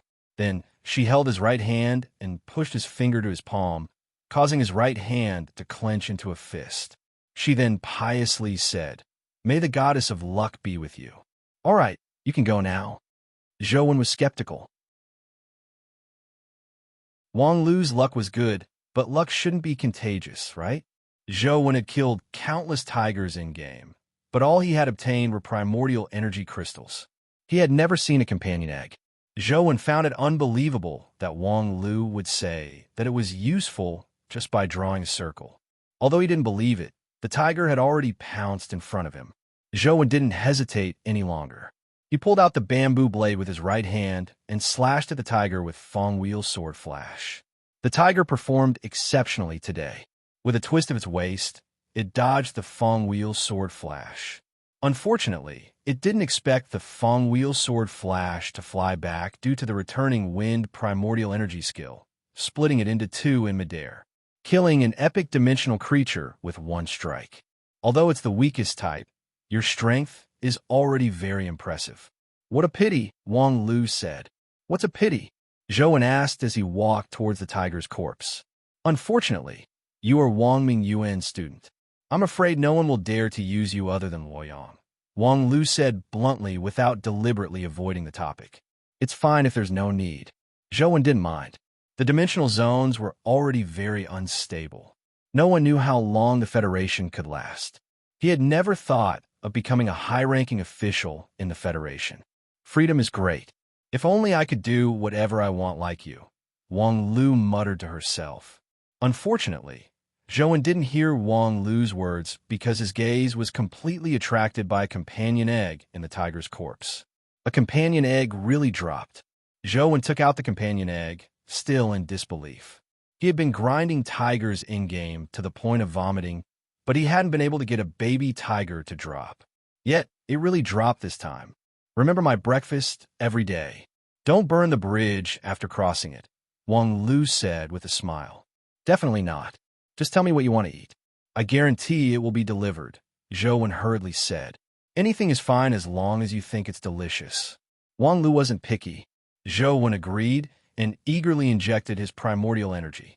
He hatched the tiger on the spot, and soon, a white tiger companion beast appeared in front of Zhou Wen. Baby tiger, epic life providence, lucky baby tiger, luck +5, life soul, tiger soul strength, 28 speed, 26 constitution, 26 primordial energy, 23 primordial energy skill, tiger pounce companion form. None of its stats were indeed trash.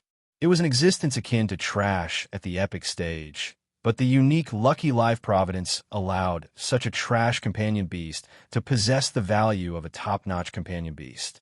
It was even harder to find. Finally having the lucky baby tiger, Zhou Wen felt as though a huge burden had been lifted from his heart. He didn't have to keep thinking about grinding the baby tiger every day. The two of them came out of Binyang Cave with a baby tiger each, leaving the soldiers guarding the cave dumbfounded. Although the baby tiger's stats were very ordinary, Zhou Wen felt different riding it. It felt like he was much faster. All right, my mission is complete. I'll go back and continue sleeping. Lack of sleep is a taboo for girls. Wang Lu went back to sleep. After Zhou Wen returned to his dorm, he couldn't wait to take the baby tiger to the Bat Cave to see the effects of a companion beast that really added luck. In the end, the baby tiger didn't disappoint Zhou Wen. The dimensional crystals dropped were 50% more than usual. Furthermore, the quality was much higher. Most of the dimensional crystals' stats exceeded 30 points, and a 21 valued poison crystal dropped. In the past, the highest valued poison crystal that Zhou Wen had dropped here was only slightly more than 10 points. His 20 valued poison crystal had dropped from the Jade Toad. What a good item! Zhou Wen was delighted.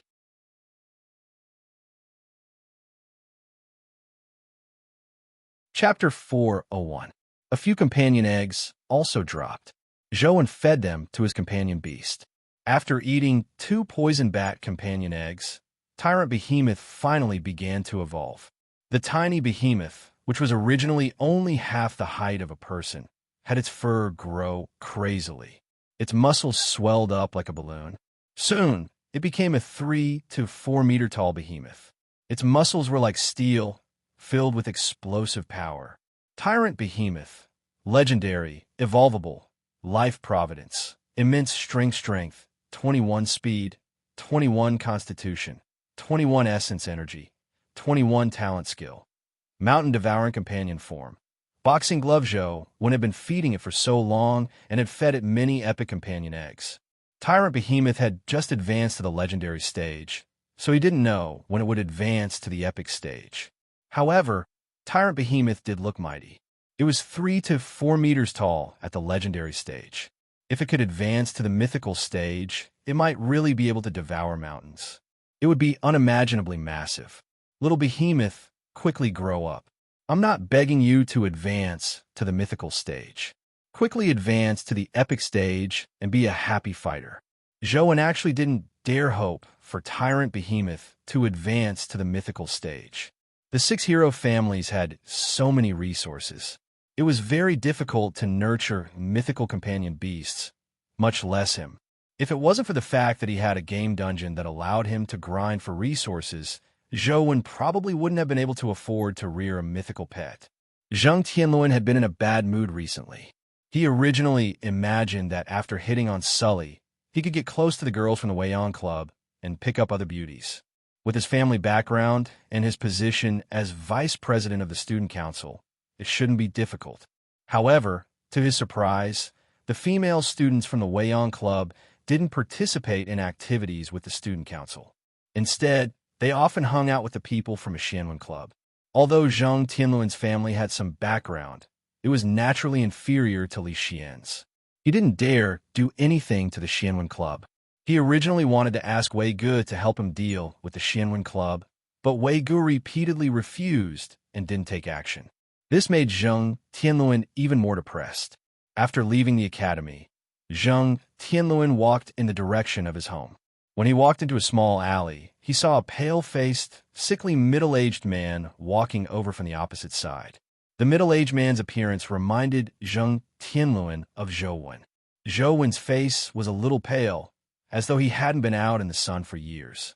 It was very similar to the middle-aged man, making Zhang Tianluan feel even worse. When Zhang Tianluan saw that the middle-aged man was also staring at him, he couldn't help but feel very unhappy. He glared back fiercely. Originally, he wanted to ask what he was looking at, but when his gaze met the middle-aged man's, he immediately fell into a trance and stood there in a daze. He felt as if there was a fog in the middle-aged man's eyes that attracted him. He couldn't help but stare at those eyes, unable to think about anything else. Jacker kept his eyes on Zhang Tianluan as he slowly walked up to him. Then, he stretched out a hand and carefully plucked a strand of hair from Zhang Tianluan's head. Zhang Tianluan was immediately jolted awake by the pain. Although he did not know why he was suddenly dazed just now, when he looked at the middle-aged man in front of him, he felt a sense of fear from the bottom of his heart.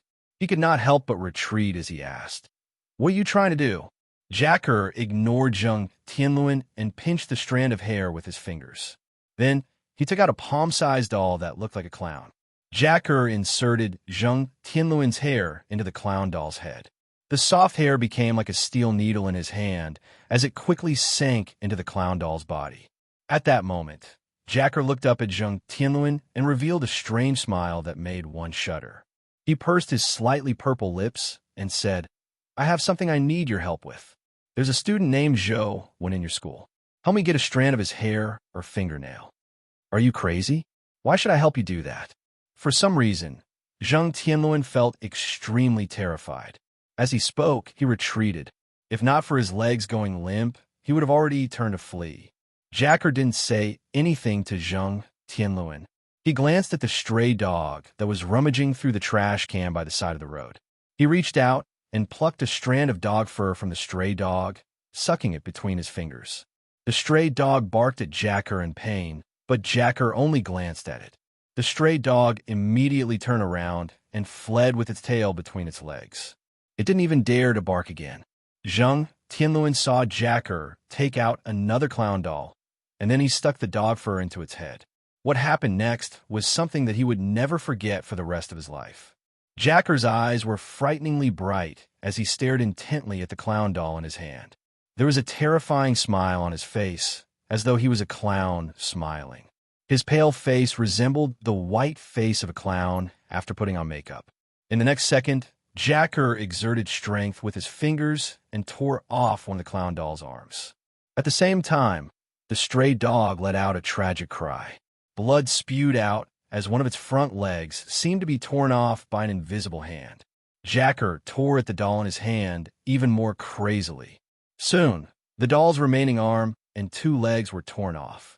Similarly, the stray dog had lost its limbs as blood splattered everywhere. Under Zhang Tianluan's horrified gaze, Jacker tore off the clown doll's head. Zhang Tianluan watched as the stray dog was dismembered in front of him. He had a mental breakdown as he screamed and turned to run. "Your hair is here too." Jacker's casual words made Zhang Tianluan, who was terrified to the extreme, stop in his tracks. He stood there motionless, as though he had been petrified. "I'll give you 2 days. I want to see Zhou Wen's hair or fingernails. Otherwise, you will end up like that stray dog," Jacker said as he reached out to touch the clown doll's head. Zhang Tianluan immediately felt his scalp tingle as though an invisible hand was stroking his head. It made his body tremble as he slumped to the ground. His pants were drenched. Jacker frowned as though he didn't want to look at Zhang Tianluan again. He covered his nose and turned around, slowly walking out of the alley. At the same time, Zhang Tianluan heard Jacker's hoarse voice. "Remember, you only have 2 days. Where can I find you after I get it?" Although Zhang Tianluan was extremely afraid, he still asked with a trembling voice in order to survive. "After you get it, I'll naturally appear by your side. Whether you live or die is in your hands," Jacker said as he turned to leave the alley. Zhang Tianluan got up and secretly chased to the alley's entrance, only to realize that there was no one on the long street. There was no sign of the middle-aged man. If not for the blood and the stray dog's corpse on the ground, Zhang Tianluan would have thought that he had had a nightmare.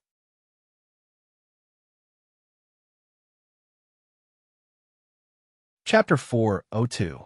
Apart from going to the cafeteria to eat and bringing breakfast for Wang Lu, Zhou didn't leave the house. With the baby tiger, the efficiency of grinding clearly increased.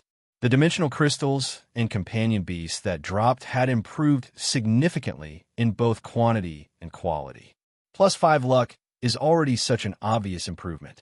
If I had a few more points, wouldn't the drop rate double? Zhou wondered where he could get another pet that added luck. As the lucky baby tiger's life providence was unique, even if he had another baby tiger, there wouldn't be any stacking effects. Therefore, it was useless even if Zhou went to Binyang Cave to farm the baby tiger.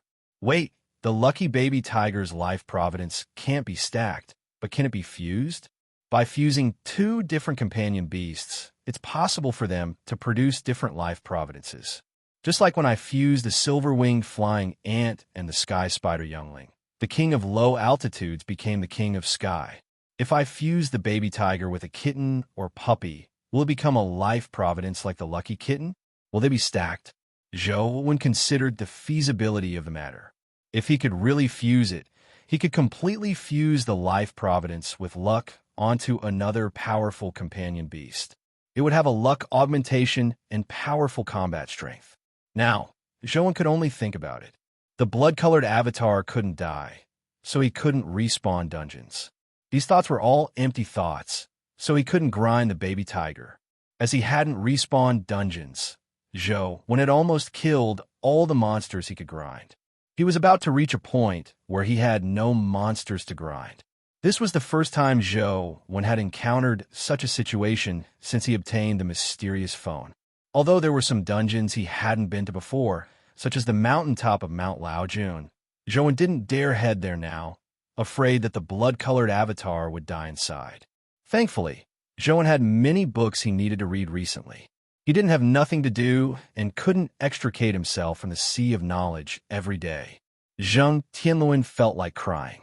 He originally thought that it wouldn't be difficult to obtain a strand of Zhou's hair by using his connections as classmates. He first found a member of the Xianwen Club who was closer to Zhou, saying that the student council wanted to organize a joint event with them. He hoped that Li Xian and Zhou could participate. He was responsible for all the expenses of the event. For this, he even spent a huge sum of money to obtain passes to special dimensional zones. However, to his surprise, Li Xian told him that Zhou had entered seclusion and refused to participate in any activities. In the end, the joint activities were held and the money was spent, but he didn't see Zhou. What should we do? What should we do? Zhang Tianluan was extremely anxious. The time the strange person had given him was less than a day. He had to obtain Zhou's hair as soon as possible. He didn't dare imagine the consequences of failure, nor did he dare imagine the tragic state of the stray dog. Zhang Tianluan thought of many methods, but none of them worked. In the end, he had no choice but to find Zhou himself. No matter what, he had to obtain a strand of Zhou's hair. Zhou was reading near the balcony on the 2nd floor. The sunlight shone down on him, warming his body and making him feel extremely comfortable. As the truth listener earring had been attached to his ear in its companion form, Zhou had already heard Zhang Tianluan walk over before he reached the yard's entrance. What is he doing here? Zhou was puzzled. Zhang Tianluan was clearly walking towards his building and was about to reach the yard's entrance. I have to get his hair. I have to get it. Zhou listened carefully and heard Zhang Tianluan muttering to himself. He almost didn't make a sound. Ordinary people might not be able to hear him even if they stood beside him. However, truth listeners' enhanced hearing was just too powerful, allowing Zhou to hear it clearly. Whose hair does he want? Mine? What does he want my hair for? Zhou immediately had an ominous thought. There were many magical dimensional powers in the League. Legend had it that some people in the West District could use things like human hair and nails to use cursed primordial energy skills. They could curse a person to death across mountains and rivers. There were many similar abilities in the East District, and some were even more exaggerated. There was no need for any contact. All one needed was to know the time of birth to take the life of a person from thousands of kilometers away.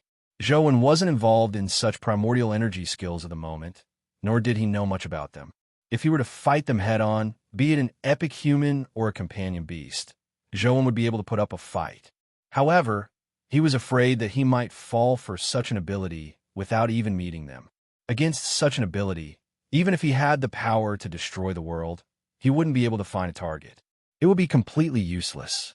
Just like exploring dimensional zones, many powerful human epic experts died without even seeing dimensional creatures. It wasn't that they weren't strong enough, but that their resistance to unknown powers was too weak. Despite having strength, they were ultimately boorish men. Of course, there were also boorish men who stood out. It was said that the hero of the Xia family had cultivated the invincible connate divine art in the past and reached the point where he was impervious to all dharma. No evil power could kill him. He could be said to be a classic example of a rampage. However, he eventually fell for it and fell into a dimensional zone. He didn't have a good ending. Therefore, Zhouwen had always believed in the saying that only by knowing yourself and your enemy could you emerge victorious in every battle. He didn't take risks if he could. After all, he only had one life. While Zhouwen was pondering over it, Zhang Tianluan had already pressed the doorbell. From the looks of it, someone from the bureau has arrived. Zhouwen roughly guessed what was going on. After some thought, he went down to open the door. He wanted to figure out from Zhang Tianluan who the bureau had sent. Zhang Tianluan, why are you looking for me? Zhouwen asked Zhang Tianluan. I have something important to discuss with you. Can I come in? Zhang Tianluan said carefully. Come in. Zhouwen maintained his vigilance and didn't get too close to Zhang Tianluan. He maintained a certain distance. To his surprise, Zhang Tianluan closed the door after entering and plopped to his knees. Zhouwen, please save me. If you don't save me, I'm dead for sure. What are you doing? Zhouwen frowned slightly. Zhang Tianluan said, the night before yesterday, I applied for leave to go home. On the way, I encountered a strange middle-aged man. Zhang Tianluan recounted what had happened that night. After some thought, he realized that it was impossible to forcefully obtain Zhouwen's hair. He knew that Zhouwen was from the Yin family. He really couldn't afford to offend him, nor could he use force. Zhouwen, I beg of you, save me. I really don't want to die, Zhang Tianluan said as he cowed out. Zhouwen reached out to support Zhang Tianluan. Although he didn't have a good impression of Zhang Tianluan, he didn't have any grudges with him. It made him feel a little uncomfortable that Zhang Tianluan had saved him. However, just as his hand touched Zhang Tianluan's hand, Zhang Tianluan's flesh and bones suddenly exploded at the point of contact. His two arms instantly turned into a bloody mist.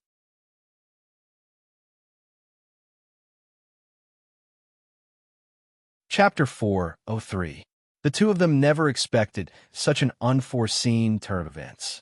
No matter how fast Zhouwen retreated, his hand was still stained by the blood mist. Zhang Tianluan also fell to the ground and screamed.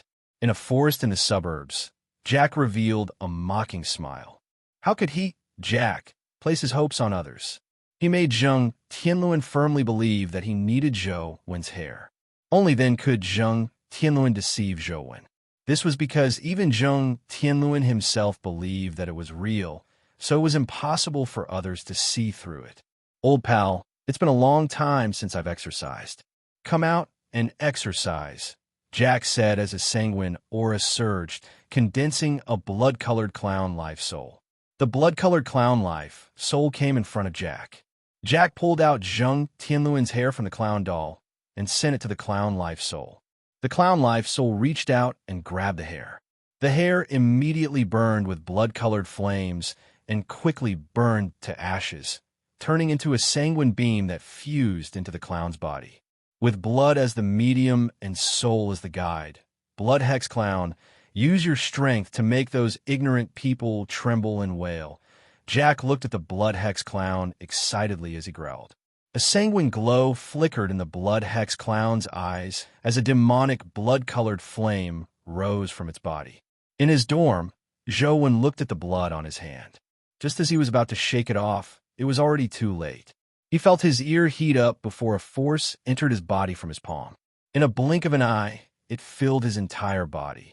Large amounts of primordial energy surged into his body. The primordial energy was so immense that it was comparable to the lightning he had endured in Dragon Gate Grotto. Zhou immediately realized that Truth Listener's evil nullification life soul had taken effect, resolving the other party's strange power. I was too careless. Zhou reflected on his mistakes, but after some thought, he understood that no matter how much he was prepared, it was inevitable that he would make mistakes. The best solution was to replace defense with offense. Only by wiping out the enemy could he truly rest in peace.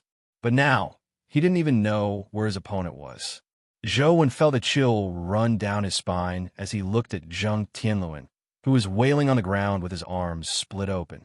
He could ignore it this time because of Zheng Tianluan, but what if it was Li Xian, Wang Lu, and company? Could he still be so indifferent? Zhou called the school's emergency number and got the doctor to deal with Zheng Tianluan. Jack stared at the blood hex clown in front of him.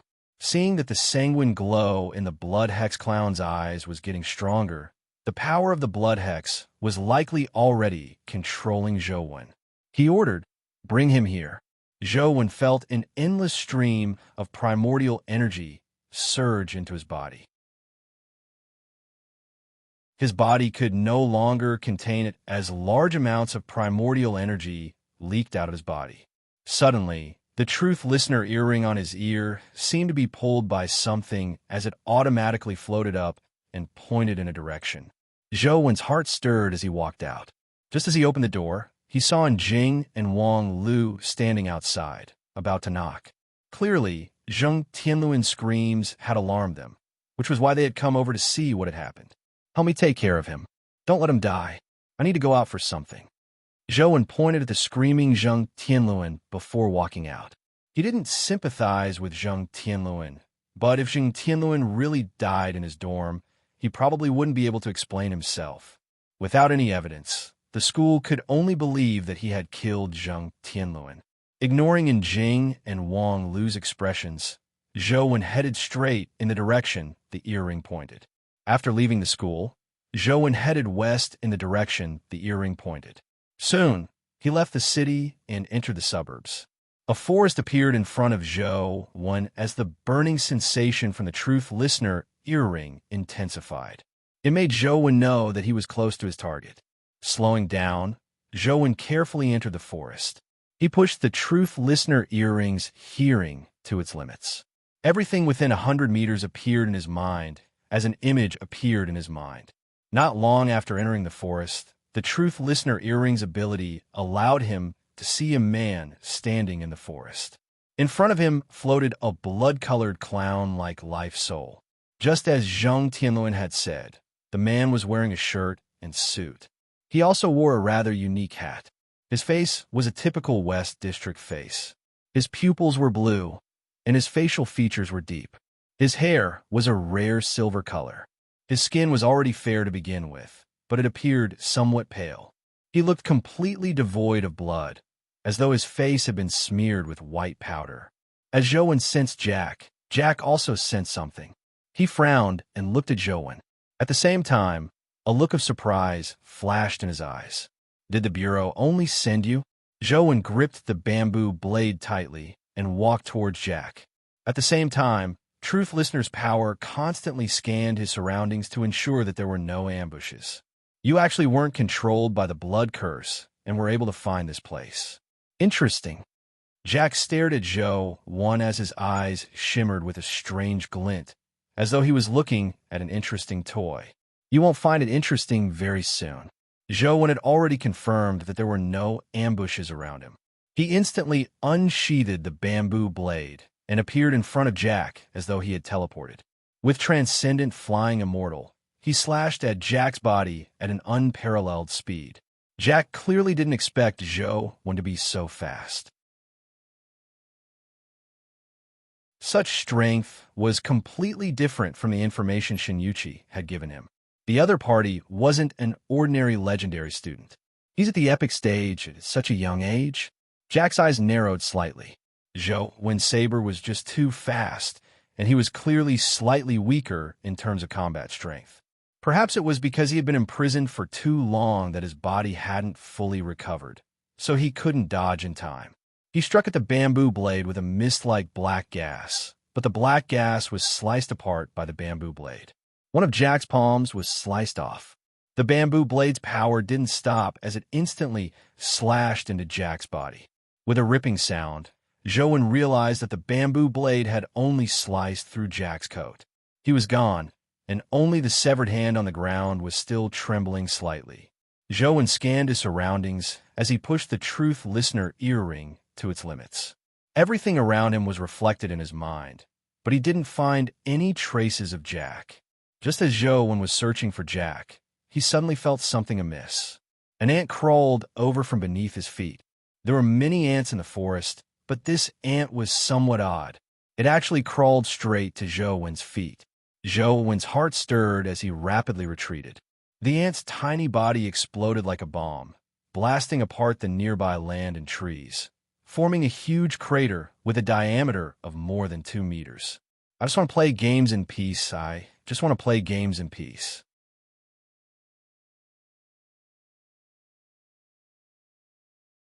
Chapter 404.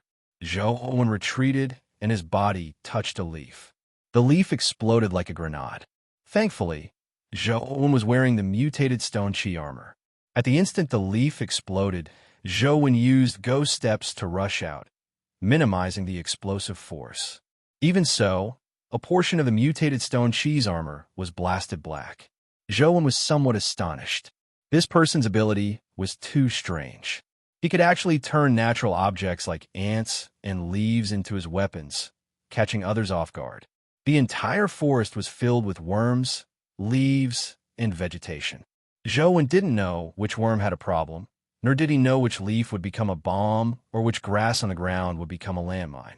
Zhou's body stood in midair as he searched for traces of Jacker with Truth Listener's ability and eyes. If he couldn't find him, it was useless no matter how strong he was. However, Zhou couldn't find any traces of Jacker within his range. The entire forest was only filled with the sound of the wind blowing through the leaves and the chirping of insects and birds. Zhou floated in midair and used the God Fiend's flight ability to prevent himself from touching anything. Then, he slowly moved in the air in search of where Jacker could be hiding. If there were insects, birds, or leaves that came near him, he would kill them first. However, there were no more explosions. However, Zhou could sense that Jacker was still here. He hadn't left, and the atmosphere in the forest was completely amiss. Boom! Zhou suddenly heard an explosion, but it didn't come from him. Instead, it came from a nearby tree. A bug exploded in the treetop, blasting the treetop apart. The branches and leaves scattered everywhere, and the hive of wasps that were resting in the tree flew out. Zhou looked at the leaves and wasps that filled the sky as though he was looking at a large group of bombs. He only had one thought. He couldn't let them touch him. With ghost steps and dragon gate flying immortal skill, Zhou's figure flashed rapidly. The leaves and wasps that filled the sky failed to touch him. Boom! Boom!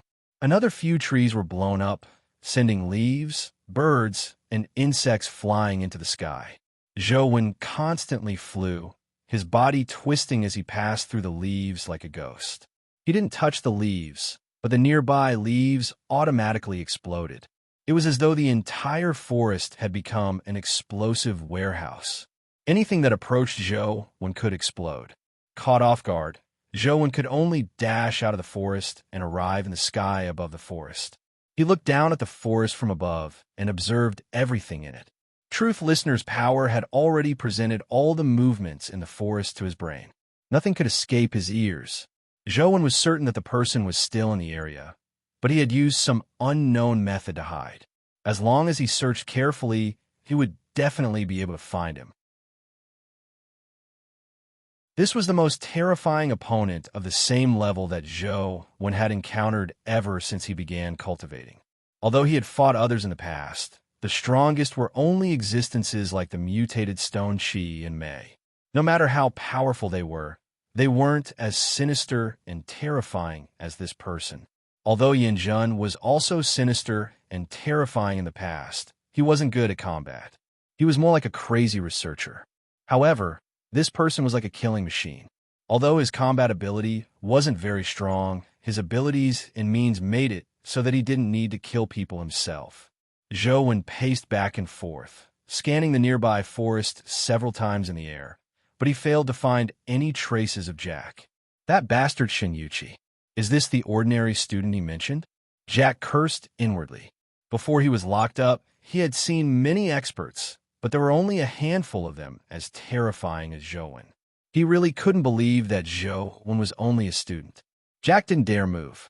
Although he had already used witchcraft to disguise himself and turn himself into a part of the forest, Jack could sense that if he revealed any abnormalities, he would be discovered by Zhou Wen in the sky. Although he didn't know how Zhou Wen did it, Jack knew that Zhou Wen had used some method to constantly scan the forest. He had already felt something similar sweep past him a few times. Jack closed his eyes, not wanting his gaze to attract Zhou Wen's attention. However, his heart was burning with passion. He liked killing. The more powerful a person was, the more excited he would be. At that moment, his blood was almost boiling.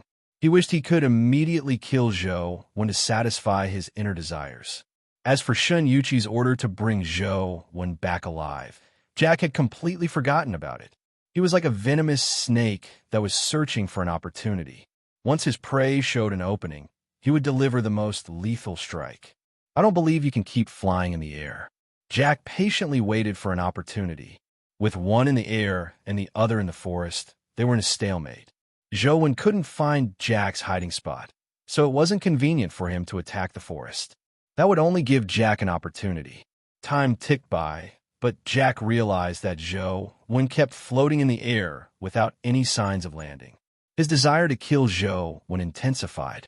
Half a day passed just like that as the sky gradually darkened. Here's my chance. Sensing the light in the sky gradually darken, Jack knew that his opportunity had arrived. The night was his turf. Although he couldn't find Jack's location, Zhou Wen still waited patiently. He was waiting for the other party to take action. As long as Jack attacked, it would be impossible for him to perfectly hide. It was possible for him to find his true body. Zhou Wen really wasn't willing to let such a terrifying figure leave. Otherwise, if he were to attack again, Zhou Wen didn't know who would be the next victim. The sun set, but the moon silently climbed up. Zhou Wen remained floating in the air, waiting for Jack to reveal a flaw. Suddenly, Zhou Wen sensed something abnormal in the forest. A snake was rapidly swimming under the leaves. It was very normal for a snake to move in the grass, but Zhou Wen felt that something was amiss with the snake. Its goal seemed very clear. It was swimming deep into the forest. Zhou Wen summoned Overlord Sword and slashed out. The sword beam instantly tore through the forest. As it cleaved through a tree, it also sliced the snake into two. Bam! The snake's body exploded, blasting a huge crater nearby. However, on the other side, Jack's body emerged from a tree root hole the size of a fist. He ran through the forest like a black shadow. However, the direction he was running in wasn't toward Zhou Wen, who was in midair or the depths of the forest. Zhou Wen chased after him, but he saw Jack stop. He revealed his snow-white teeth and smiled sinisterly at Zhou Wen.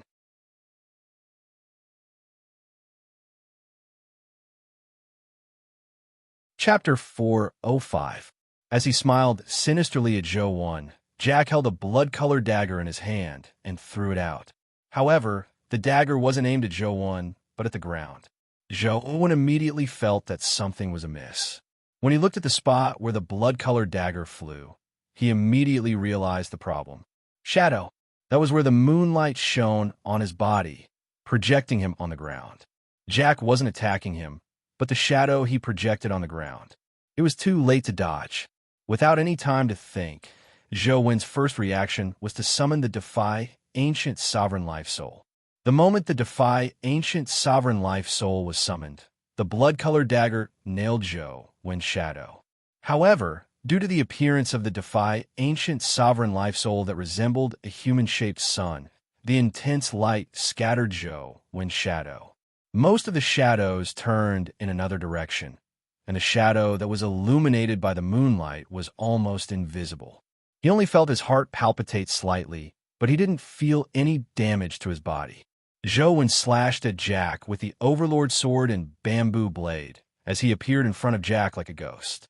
Jack shrank his head back. The Overlord sword missed, but the bamboo blade slashed at his waist. However, he realized that only his clothes had been severed. Jack had vanished.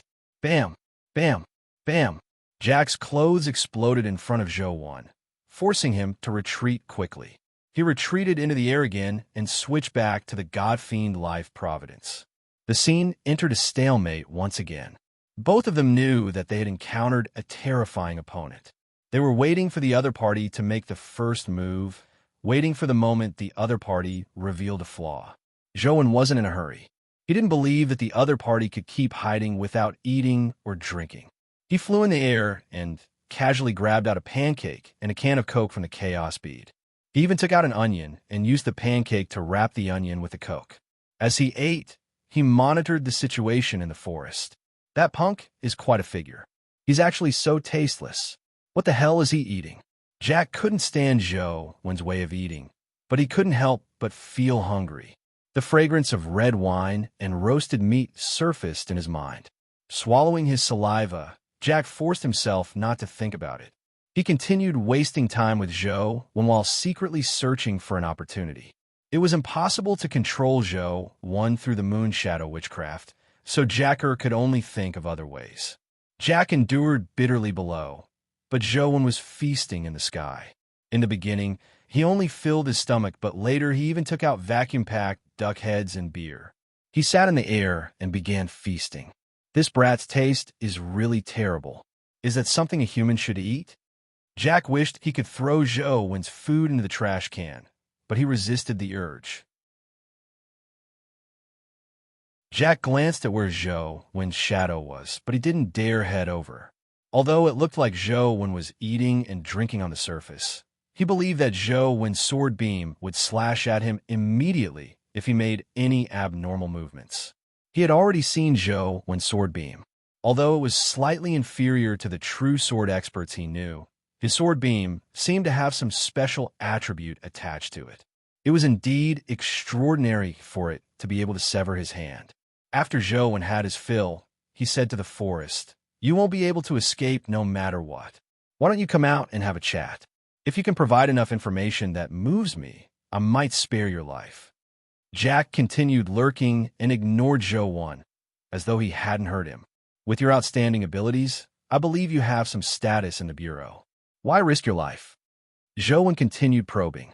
However, no one answered him despite him saying many things. Suddenly, Zhou Wen realized that someone was approaching the forest. The person was riding a gray wolf at an astonishing speed. Soon, he approached the forest. Zhou Wen took a careful look and realized that it wasn't Sheng. "Ah Sheng, don't enter the forest." Zhou Wen shouted at the distant and Sheng from midair, but it was already too late. The gray wolf and Sheng was riding was too fast and had already rushed into the forest. Bam! Zhou Wen immediately heard an explosion in the forest. Leaves exploded like bombs, shattering the trees and sending soil flying. It was a mess everywhere. Just as Zhou Wen was worrying, he saw Ah Sheng rush out of the dust. Apart from his clothes being a little tattered and looking a little pathetic, he wasn't injured. Black witchcraft. Life blast. Who from the West District is the person in the forest? Ah Sheng stared intently at the forest and shouted. No one answered. The forest remained silent. Only some birds and beasts were fleeing for their lives after being alarmed. "Young Master Wen, are you all right?" And Sheng asked Zhou Wen, who was in the sky, when no one answered. "I'm fine. He's hiding in the forest. I'll block him here and prevent him from escaping," Zhou Wen said. "You fought him before, right? Tell me his looks and abilities." And Sheng said, Zhou described Jacker's looks and abilities. When Ensheng's expression turned odd when he heard Zhou mention the blood-colored clown life soul, he finally couldn't help but exclaim, "Blood Hex Clown? Could it be the West District's murderer, Jacker?" There's no mistake. It's definitely Jacker. Apart from Jacker, no one else has the powers of Blood Hex Clown, Lunar Shadow Witchcraft, and Life Blast. He seems very famous? Zhou asked. Of course he's famous. Of course he's famous.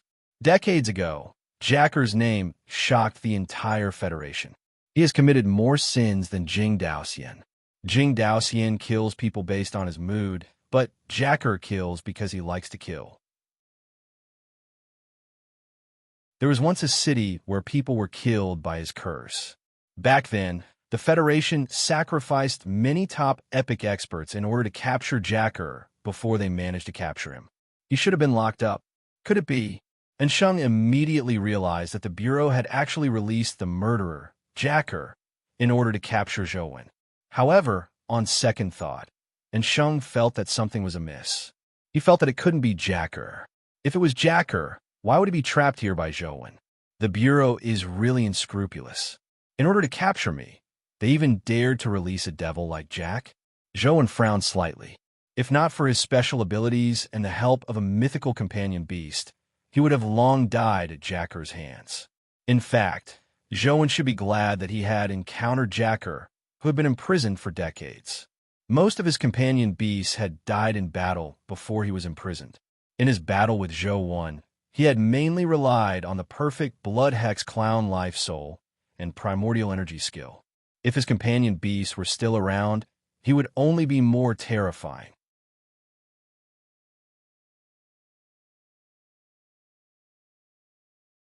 Chapter 406. Jacker hid in the grass as he was secretly alarmed.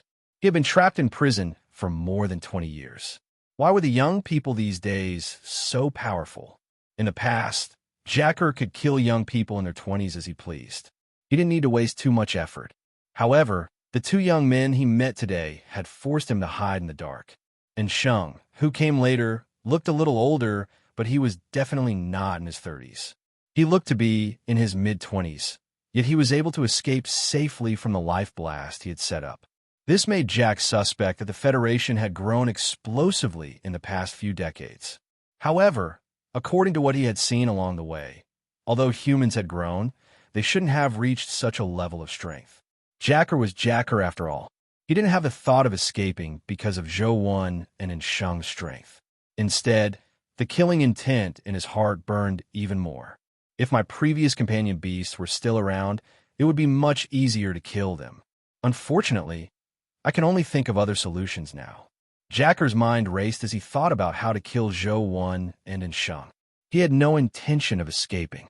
Xinyuqi probably never imagined that it would be so difficult for a devil like Jacker to capture a high school student.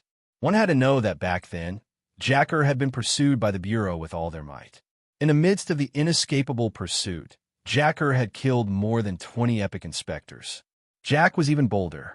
While he was being pursued, he sneaked into Holy City and captured the son of the previous Bureau's Director General. He killed him in front of the experts from the Bureau who were pursuing him. Xinyuqi had made a deal with Jacker because he wanted to settle things once and for all. He hoped that Jacker could capture Zhou without anyone noticing, but he never expected Jacker to be in such a predicament. As his gaze swept across the forest, a ruthless glint flashed in Jacker's eyes. He suddenly detonated the life blast he had set up. Rumble. One leaf after another exploded in the forest like a bomb. In an area that spanned hundreds of meters, there were explosions and ancient trees that had been blasted apart. A large group of birds and beasts fled in all directions. Instantly, the forest was in chaos. No good, he's escaping. Truth Listener's range was only about 100 meters. The explosion's range had already exceeded the range that Truth Listener could monitor. All sorts of birds and beasts fled in the forest. If Jack was among them, it would be difficult to discover him. All Zhou could do was fly in the sky and constantly use Truth Listener's ability to search, hoping to discover anything abnormal. Suddenly, Zhou saw a black figure rapidly fleeing under the moonlight. Although the moonlight was bright, it was blocked by the trees.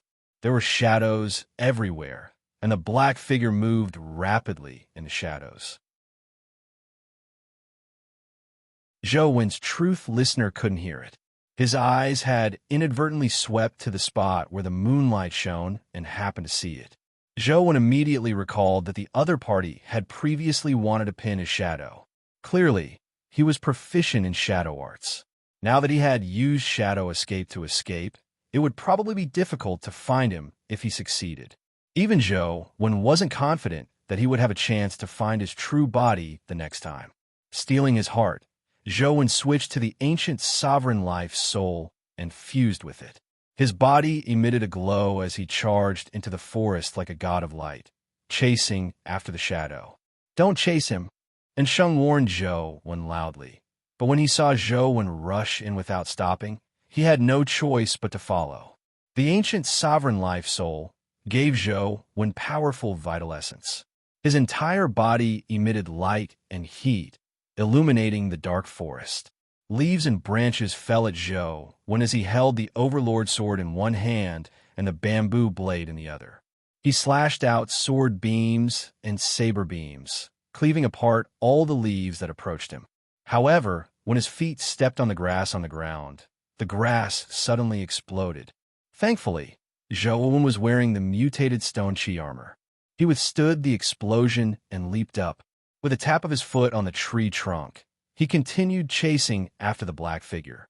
Zhou didn't dare land on the ground, as he constantly used the tree to chase. The glow on his body illuminated the forest. Under the glow, he could clearly see a black figure rapidly moving on the ground without making a sound. Truth listener couldn't hear it either. The Overlord sword slashed out with Feng Wheel sword flash, but the black figure quickly flashed and dodged the sword flash. It circled to the other side in a bid to escape in another direction. Zhou chased after the black figure and constantly slashed out sword beams, but the black figure dodged Zhou sword beams time and time again. It was like a ghost, making Zhou almost believe that it was really a shadow. However, seeing how the shadow kept dodging the sword beams and that it didn't fade under his radiance, he knew that it wasn't a real shadow. To be able to use shadow escape to such an extent and use life blast in a large area. Could this person really be Jack? And Sheng chased into the forest and stood on a tree branch. He watched Zhou chase after the black shadow, feeling alarmed and puzzled. He had heard many legends about Jack in the past. He had all sorts of evil and powerful essence energy skills that had unfathomable powers that could kill without leaving a trace. For such a legendary person to be suppressed by Zhou made Jack have no choice but to re-evaluate Zhou's strength. Young Master will probably become the second overseer in the future, and Sheng thought to himself.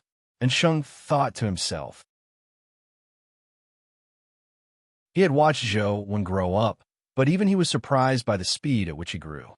Seeing that Zhou had forced the black figure into a corner with nowhere to escape, he suddenly revealed Jack's true body. Jack stood there with the Blood Hex Clown Life Soul in front of him. He withstood the Feng Wheel Sword Flash's strike with both hands. Bam! The Blood Hex Clown and Jack flew backward and slammed into an ancient tree. Blood immediately spewed out of Jack's mouth. Zhou obviously wasn't willing to give him a chance to catch his breath. He landed his feet on the ground and exerted all his strength, wanting to rush forward and kill Jack on the spot. However, just as his feet landed on the ground, he suddenly felt his ankle tighten.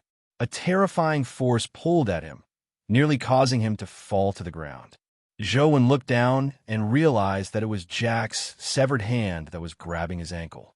At that moment, sanguine aura surged from the severed hand as it gripped his ankle tightly. At the same time, the sanguine aura wrapped around him like a blood pattern that rapidly spread across his leg. The stone armor seemed to be painted with a layer of blood runes. Not good.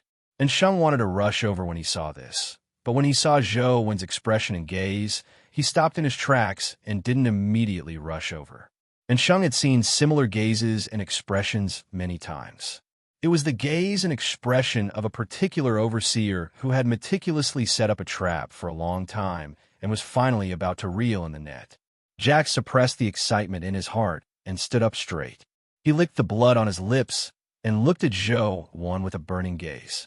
You should feel honored to be the first person I, Jack, have killed in 27 years.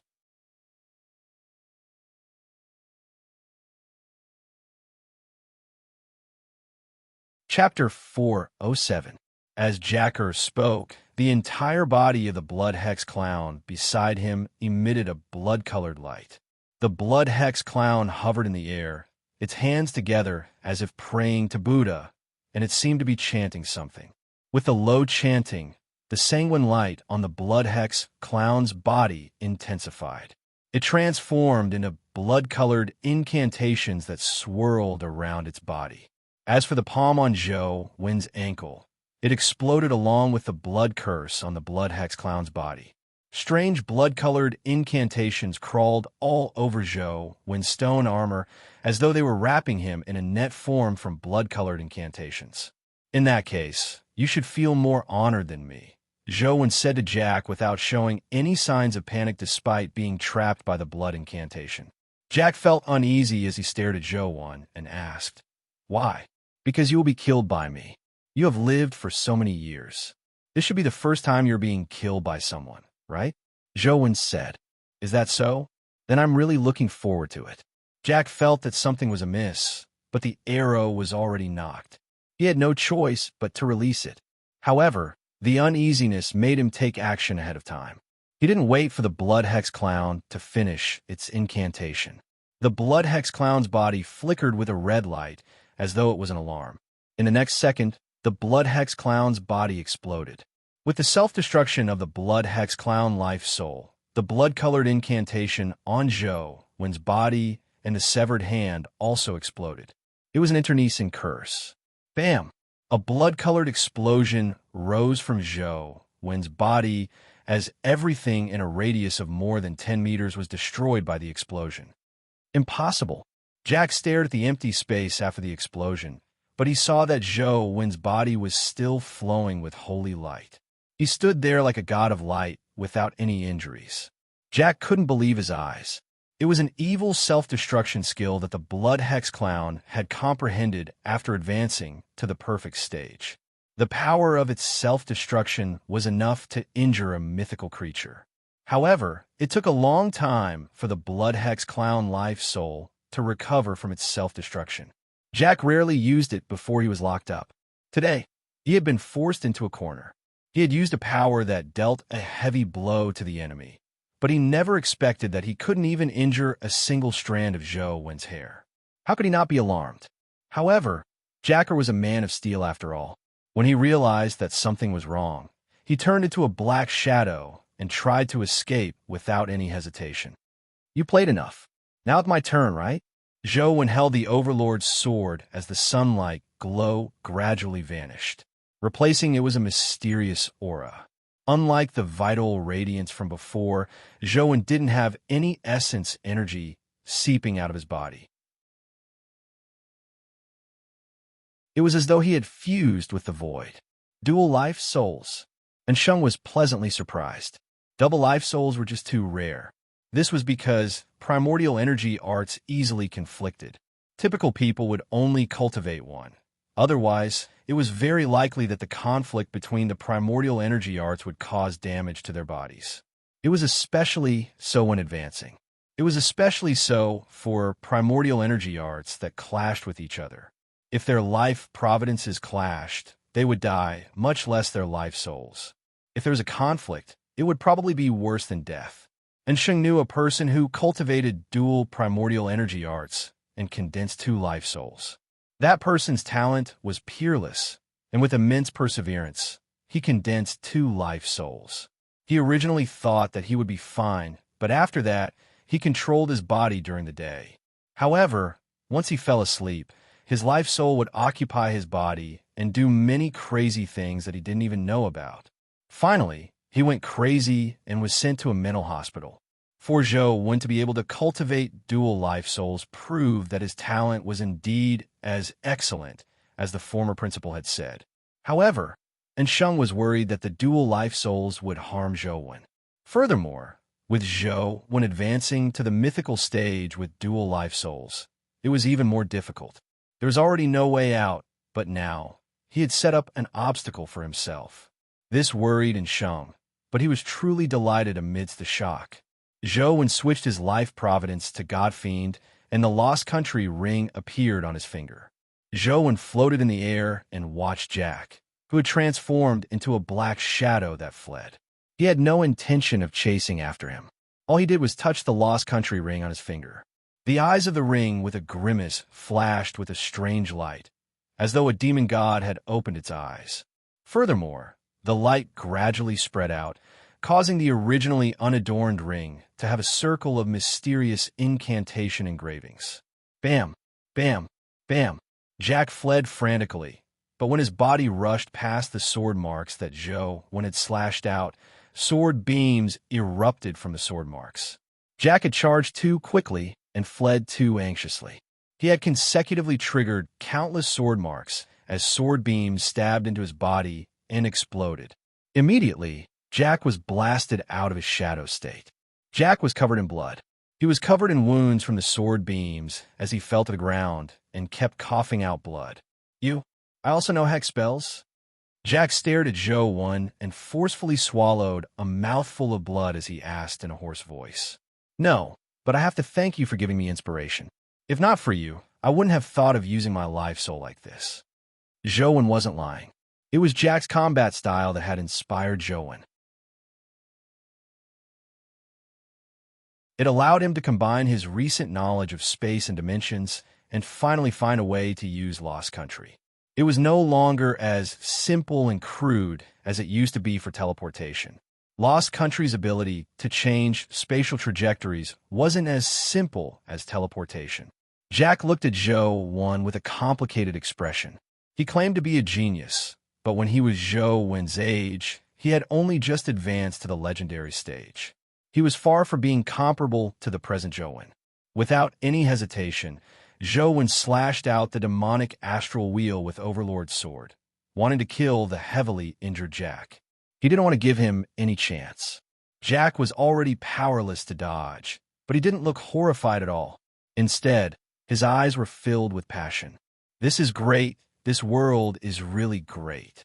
There should be a lot of people as strong as you in the human world, right? It's really exciting. Jack muttered to himself in a frenzy. Zhou ignored him as he cleaved apart Jack's body with Overlord's sword. Blood spewed out as Jack was split into two on the spot. However, when Jack's body landed, Zhou was surprised to discover that Jack's body had turned into a palm-sized doll.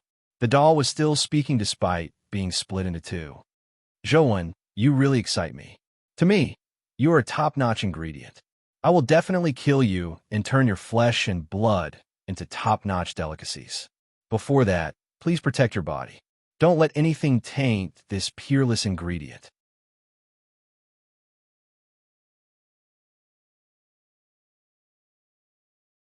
Chapter 408.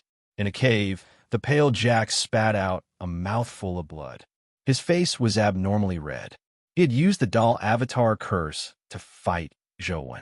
Although it was only the doll avatar that had been killed and not his actual body, he was still severely injured when his avatar was killed. Furthermore, the life soul, Blood Hex Clown, had really self-destructed. It was a very serious blow to him. Although I can't wait to eat delicacies, I still need to get some companion beasts first. Otherwise, I might not be his match. Jack wiped the blood from the corner of his mouth as he thought about how to obtain companion beasts. He naturally didn't fancy ordinary companion beasts. With his present situation, it would take too long to obtain a sufficiently high-level companion beast. Since those fellows from the Federation want me to do something, they naturally have to pay a price. Jack's eyes flashed with mockery. Before today's battle, he had considered taking Zhou to the Bureau in exchange for true freedom. But after today's battle, he no longer had such thoughts. Jack walked out of the cave and headed for Luoyang City. He didn't have a phone or any other communicator on him, so he had to find a place to contact Shin Yuchi. He didn't plan on telling Shin Yuchi everything that had happened today. Failure would only make others think that he was incompetent. Jack planned on telling Shinyuchi that the family was protecting Zhouwen. He needed some companion beasts to capture Zhouwen. To others, they might need a companion egg, but Jack was different. Even a companion beast with an owner could do it. He believed that Shinyuchi wouldn't reject his request. After entering Luoyang City, Jack went to a store to buy a phone and contacted Shinyuchi. Just as he expected, although Shinyuchi was a little reluctant, he still agreed to his request. He asked him to wait for 2 days and would soon send the prepared companion beasts over. After the call, Jack casually threw the phone into the trash can, but he realized that there were several different types of trash cans. He didn't know what they meant, so he casually threw them into one of them. "Uncle, you're mistaken. What you just threw was a phone, right? That's a recyclable item. You should put it in the recycling bin on the other side." A young girl walked over and said to Jack. Jacker coldly looked at the girl. When the girl met Jacker's gaze, she was stunned. Then, as if she had lost her soul, she walked toward Jacker. Jacker turned and walked toward the secluded corner. The girl followed behind him, not knowing what she was doing. When they reached a deserted alley, Jacker looked at the girl and reached out his hand to her neck. But before his fingers could touch her neck, he stopped, and his expression became very strange. "Damn it, all I can think about is those delicious ingredients. How can I eat this kind of trash?" Jacker looked at the girl in disgust, clenched his teeth, and turned to leave. Not long after Jacker left, the girl woke up. She looked around blankly, not knowing why she was there, not knowing that she had just escaped death. Zhouwen scanned the entire forest and didn't find that aura or feeling again. He confirmed that Jack's true body wasn't here. "After spending so much effort, I still couldn't kill him." Zhouwen sighed. He really wanted to kill Jacker. That person was just too terrifying. And Sheng walked over and said with a smile, "A student like you is actually able to force Jacker to such a state. I'm afraid no one will believe you even if you tell others. You should be proud. What's there to sigh about? Stop joking. If I can't kill him this time, who knows what terrifying means he will use to deal with me and the people around me next time," Zhouwen said. And Sheng nodded and said, "A devil like Jacker definitely won't let this matter rest. It's indeed not suitable for you to stay on campus. It's fine for you. With your abilities, it won't be that easy for Jacker to touch you, but it's hard to say for the people around you." Zhouwen felt a headache because of this. He wasn't afraid, but if the next person standing in front of him was Li Xian, Wang Lu, and company, and they exploded, splattering blood all over him, Zhouwen couldn't imagine how he would feel. "Young Master One, if you don't want to go to the family, I have a suggestion. It can prevent the people around you from being injured by Jacker, and it can also make you safer," Sheng said with narrowed eyes. "What suggestion?" Zhouwen asked. "Recently, Chess Mountain hasn't been peaceful. There are often breakout creatures appearing. Deputy Governor Qin is forming a special team to guard Chess Mountain. Those people aren't from the regular army. Most of them are freelance hunters or cultivators who have committed crimes. If you're interested, you can join this team. Firstly, you can contribute to guarding Chess Mountain. Secondly, you can prevent the people around you from being injured. Thirdly, there are many experts in the team. It won't be that easy for Jacker to touch you," Sheng said. "Aren't you afraid that I'll be killed by Chess Mountain's breakout creatures?" Zhouwen said gloomily, "I really didn't dare recommend you in the past, but after seeing your battle with Jacker, I think it doesn't matter if you go or not," Sheng said. "How can it be the same?" Zhouwen felt that Sheng's words didn't make sense. There was obviously no danger if he didn't go. Sheng smiled and said, "With your current abilities, if you are killed, the Chess Mountain position will definitely be lost. Even if you don't go to Chess Mountain, you will still have to fight the breakout creatures after they rush into Luoyang City. Isn't that the same? Do I have to fight them? Can't I let them escape?" Zhouwen said with a curl of his lips. "You can still escape from Chess Mountain. Don't worry, you aren't from the regular army. If you want to run, so be it. You won't be considered a deserter," Sheng said with a smile. Zhouwen was hesitant. Life in school was so comfortable. If possible, he really didn't want to go to a dangerous place like Chess Mountain. Seeing Zhouwen's hesitation, Sheng continued, Let me put it this way. If Luoyang City really falls in the future, it will definitely be the work of the dimensional creatures in Chess Mountain. If I were you, I would head to Chess Mountain to take a look now. At the very least, I can understand the creatures there first. I will know how to deal with them in the future. It's far better than others coming unprepared. Is Chess Mountain that terrifying? Zhou asked in puzzlement when he saw in Sheng's solemn tone. According to our long period of research, there might be ruins of ancient Chaoga in Chess Mountain. Don't you think it's terrifying? And Sheng said solemnly. Zhou was slightly taken aback. In the history of the East District, there were two famous battles between gods, monsters, immortals, saints, and humans. One was the battle between Yellow Emperor and Qi Yu, and the other was King Wu's conquest of Zhou. The famous investiture of the gods came from this battle.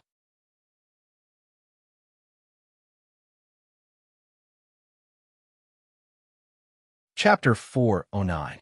Zhou thought for a moment and felt that it wasn't a bad idea to go to Chess Mountain. He could also find the tiny palm symbol and see if he could download Chess Mountain into the game. Just as Sheng had said, the more he understood dimensional creatures, the higher the chances of survival would be when dimensional creatures broke out on a large scale in the future. This was the best opportunity to head to Chess Mountain while the dimensional creatures in Chess Mountain hadn't rushed out on a large scale. The situation would only get worse in the future.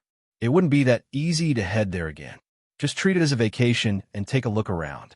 It won't be too late to return to school after resolving Jack's matter, and Sheng said. All right, when do we set off? Zhou asked. To prevent any accidents from happening, let's do it now. And Sheng looked at Zhou and said, Don't tell me you still want to return to school to greet your classmates? Wouldn't that be equivalent to telling Jack who is more effective in threatening you? Zhou thought for a moment and felt that it made sense. He immediately gave up on returning to school and followed Sheng to Chess Mountain. Chess Mountain wasn't far from Luoyang City, so it didn't take long for Zhou to arrive at Chess Mountain's encampment with Sheng. As the situation at Chess Mountain was worsening, Qin Wufu had been transferred here and was temporarily in charge of guarding Chess Mountain. Adjutant, are you sure you want Zhou to join the newly formed team? After Sheng introduced Zhou to Qin Wufu sized up Zhou with a strange expression. Yes, and Sheng answered with certainty. You can, but you should know the situation of that team. The members are rather complicated. Qin Wufu knew Zhou and knew of his relationship with the Yin family, so he spoke more tactfully. Otherwise, he would have directly refused to join the team. After all, Zhou was only a student, and his newly formed team was used to guard Chess Mountain. The members inside were all at the epic stage, and Sheng could tell that Qin Wufu was worried. So he said, You know Zhou's situation. Because of Wang Mingyuan, the Bureau has been finding trouble with him. Therefore, Madam got him here, mainly because she hopes that you can take care of him. Actually, it's just a matter of a few days. Madam has other arrangements and will soon let him return. Qin Wufu immediately felt a headache. Guarding Chess Mountain was enough of a headache for him. Now, he had to take care of Zhou, who had connections. However, Qin Wufu couldn't disregard Ouyang Lan and reluctantly agreed to accept Zhou. However, he rejected Zhou from joining the team. He only said that he could stay here for a few days and that he didn't need to do anything. Zhou didn't mind. He was only staying here for a few days. Once he resolved Jack's problem, he would return to school. Therefore, Zhou stayed at the Chess Mountain encampment. As he didn't have a position and wasn't a soldier, he didn't need to be on duty. No one cared about him, so it suited Zhou's intentions. That day, Zhou went outside the Chess Mountain encampment to take a look. He saw that Chess Mountain was shrouded in fog, preventing him from seeing anything clearly. The mountain pass was like a monster in the fog, with its mouth wide open. As for the river water that flowed out of Chess Mountain, it was as red as blood. And Sheng told him that it had been like this a few months ago. Which unit are you from? What are you doing here? Zhou slowly walked along the riverbank alone. Just as he was searching for the tiny palm symbol, an officer leading the patrol team stopped him. Zhou showed the identification card Qin Wufu had given him. The officer took it and immediately felt a sense of respect. After saluting, he handed the identification card back to Zhou Wan with both hands. "So if it's Dr. Little Zhou, what are you doing here?" On the identification card Qin Wufu had given him, it was written that he was an intern doctor. Although he was only an intern doctor, doctors were rather respected in the military. No one could guarantee that they wouldn't be injured on the battlefield. When the time came, they would definitely need a doctor's help. Generally speaking, those who could become military doctors all possessed healing abilities. This kind of ability was exceptionally rare and precious on the battlefield. Even intern doctors were a rare species. The officer didn't know that Zhou Wan wasn't even an intern doctor. This identity was given to him by Qin Wufu at the last minute to make it easier for him to stay in the military camp. "I'm just here to take a look around this river," Zhou Wan said casually. When the officer heard Zhou Wan's words, he imagined that Zhou Wan was investigating and taking samples. Hence, he sighed and said, "Dr. Little Zhou, you have to investigate carefully. There's indeed something wrong with this river's water. Recently, many of our soldiers have red rashes on their bodies. The more we patrol near the river, the fiercer it gets. Although that thing isn't too harmful, and as long as we don't get close to the river, it will recover in 2 days. However, the itch is just too strong. We can't avoid patrolling. Have you tried wearing a filter mask?" Although Zhou Wan wasn't a real doctor, he still knew some basic knowledge, so he asked in passing, "I've tried it. It's completely useless. I've even worn protective clothing, but still useless. As long as I approach this river, the rashes will still appear," the officer said. Zhou Wan really didn't know much. Just as he was thinking about how to send them away so that he could continue searching for the tiny palm symbol, he saw a soldier panting as he ran over from the mountain pass.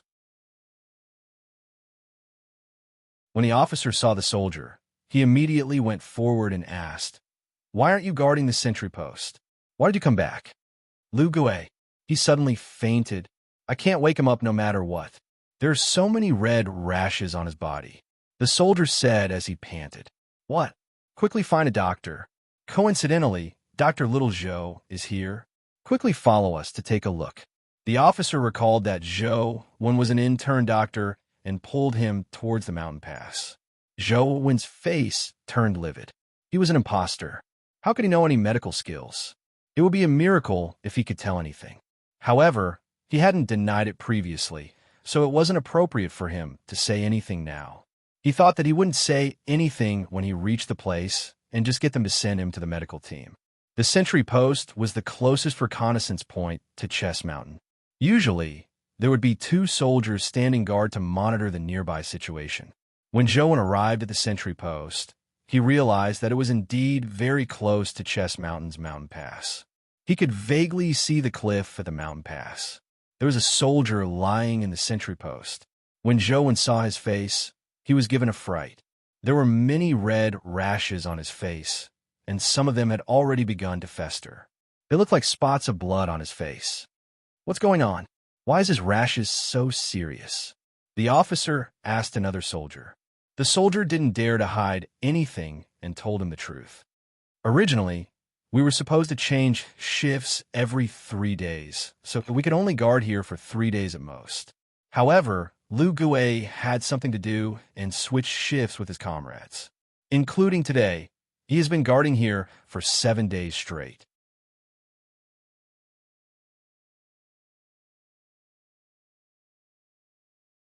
Chapter 410. The army has a clear rule that we can only stand guard for 3 days at a time. Furthermore, we can't approach the river for at least 3 days after that. He actually stayed here for 7 days. Does he have a death wish? The officer said as he looked at Zhou Wan. The soldier said with a bitter smile, "Lu Gui said that he has a tough life and isn't afraid of this. He was indeed fine in the beginning. He didn't have a rash like us after standing guard for 4 to 5 days. On the 6th day, he only had a tiny rash, but who knew that his rash would suddenly erupt today? His entire body is covered in it, and it's festering. It wasn't that serious when I left. Dr. Little Zhou, what do you think we should do?" The officer asked Zhou Wan. "What else can we do? Quickly send him back to the medical team." Just as Zhou Wan was about to say that, he saw the soldier's body tremble. He could see the rashes rapidly rotting outside his clothes. His face and hand were festering everywhere. It was unknown if he had been jolted awake by the pain, but the soldier reached out to grab his face. With one hand, his skin was torn, leaving a few bloody grooves on his face. His cheekbones could be seen, making him look extremely terrifying. However, the soldier didn't care. He continued grabbing at his face with all his might. His face was in tatters, but he refused to stop. He continued grabbing at his face with all his might. "Hold him down." The officer immediately gave the order. The soldiers hurriedly pounced forward and held his hands down, preventing him from grabbing his face again. It was unknown if Lu Gue had really woken up. He didn't say a word as he struggled with all his might, hoping to grab his face. "Lu Gue, do you have a death wish?" The officer berated him loudly, but Lu Gue didn't seem to hear him at all. All he did was struggle with all his might. His feet were kicking and rubbing against the ground. After his socks were kicked off, he realized that his feet were covered in festering rashes. Suddenly, Lu Gue's body stopped struggling, but blood seeped out of his mouth. He looked like he was on the verge of death. "Dr. Little Zhou, what do we do? Quickly save old Lu." A soldier who was on good terms with Lu Gue was on the verge of tears. Zhou thought to himself, "I'm not a real doctor. How would I know what to do?" He wanted to send him to the medical team, but from the looks of it, it was probably too late. Zhou thought for a moment and felt that the rashes might be a form of poison. Perhaps Dr. Darkness's fight poison with poison would work. At this point, Zhou could only try his best. He would rather let the soldier die at his hands than watch him die. Without any hesitation, Zhou summoned Dr. Darkness in his companion form and used fight poison with poison. A syringe appeared in his hand. "Hold him down and don't let him move," Zhou said to the soldiers. After all, he was not a real doctor. Injections were not his forte. Fortunately, if it was just an intravenous injection, he could still complete it. A few soldiers held Lu Gue down tightly as Zhou stabbed the needle in and pushed the syringe slightly, injecting a bit of poison into Lu Gue's body. Then, he stopped to see his reaction. Dr. Darkness's poison was very potent. Not long after it was injected, there was a reaction. The blood that flowed out of Lu Gue's mouth clearly decreased, but Zhou didn't know if it was because he was almost dead or if fight poison with poison was working. After waiting for a while, the festering rash on Lu Gue's body stopped festering, and Lu Gue's body was no longer trembling as much. Seeing that the poison was effective, Zhou injected a little more, causing Lu Gue's body to tremble even more. However, the rash on his body was fading. Zhou knew that it was really effective. It was normal for Lu Gue's body to tremble. He didn't know what poison Dr. Darkness had used, but it was extremely painful after it was injected into his body. Zhou had experienced it in the past, and it wasn't something ordinary people could endure. However, this also meant that Lu Gue's body was improving. He could no longer feel the pain. Zhou didn't dare inject too much poison. Seeing that he was improving, he put away the syringe and used Dr. Darkness's light of penetration to look inside Lu Gue's body. He didn't discover any problems, nor did he know what the source of the rash was. It hurts." Lu Gue widened his eyes as he screamed out in pain. His body struggled even more. "Dr. Little Zhou, what's going on?" The officer and the soldiers looked at Zhou, unsure of what was happening. "His condition is much better. His life should be saved, but there's no way to carry out any follow-up treatment here. Quickly send him to the medical team," Zhou said. The officer hurriedly summoned a bull-shaped companion beast and carried Lu Gue onto it, bringing him back to the encampment. "Dr. Little Zhou, do you want to go back with us?" the officer asked Zhou. "I still have something to do. I still need to take a look by the river." "Go ahead." Zhou didn't know any medical skills, so it was useless even if he followed. However, since fight poison with poison had worked, Lu Gue's life was likely saved. How much he could recover depended on the real doctors. The officer was in a hurry to take Lu Gue back, so he didn't say anything else and rushed back to the encampment. Zhou continued walking in the direction of Chess Mountain, hoping to find the tiny palm symbol. He didn't dare get too close to Chess Mountain's entrance. The place was extremely unstable and dimensional creatures could rush out at any moment. All he could do was search nearby. However, there were no stone slabs on this side of the river, nor were there any human buildings. There was no tiny palm symbol. As he got closer and closer to Chess Mountain, he could see the rocks at the mountain pass clearly. The rocks of Chess Mountain were very unique. Most of them were black, but there were some rock layers that were white. The contrast was obvious, as though white lines had been drawn on a black cloth. The blood-colored river slowly flowed out of the mountain pass. If the color was darker and dimmer, it would really look like blood. There's no tiny palm symbol. Joan was somewhat disappointed.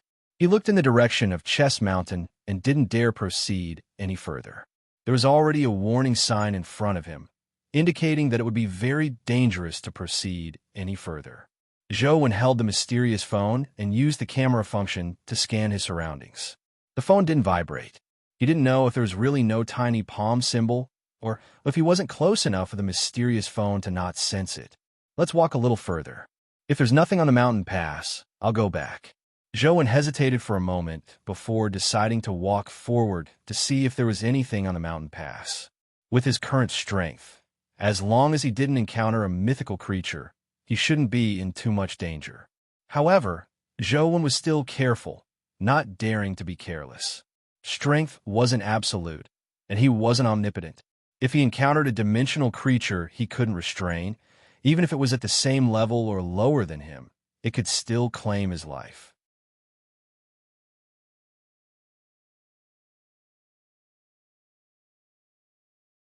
Chapter 411. Lu Su was studying the information when she suddenly received an emergency call. She rushed over to take a look at the soldier's condition and couldn't help but ask with a frown, what happened to him? Dr. Lu Gui violated the rules. He stood at the sentry post for 7 consecutive days and ended up like this, the officer said. He stood at the sentry post for 7 consecutive days? Does he have a death wish?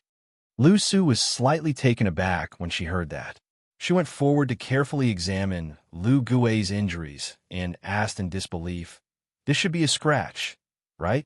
There are indeed some festering areas, but..." The more Lu Su looked at him, the stranger she found it.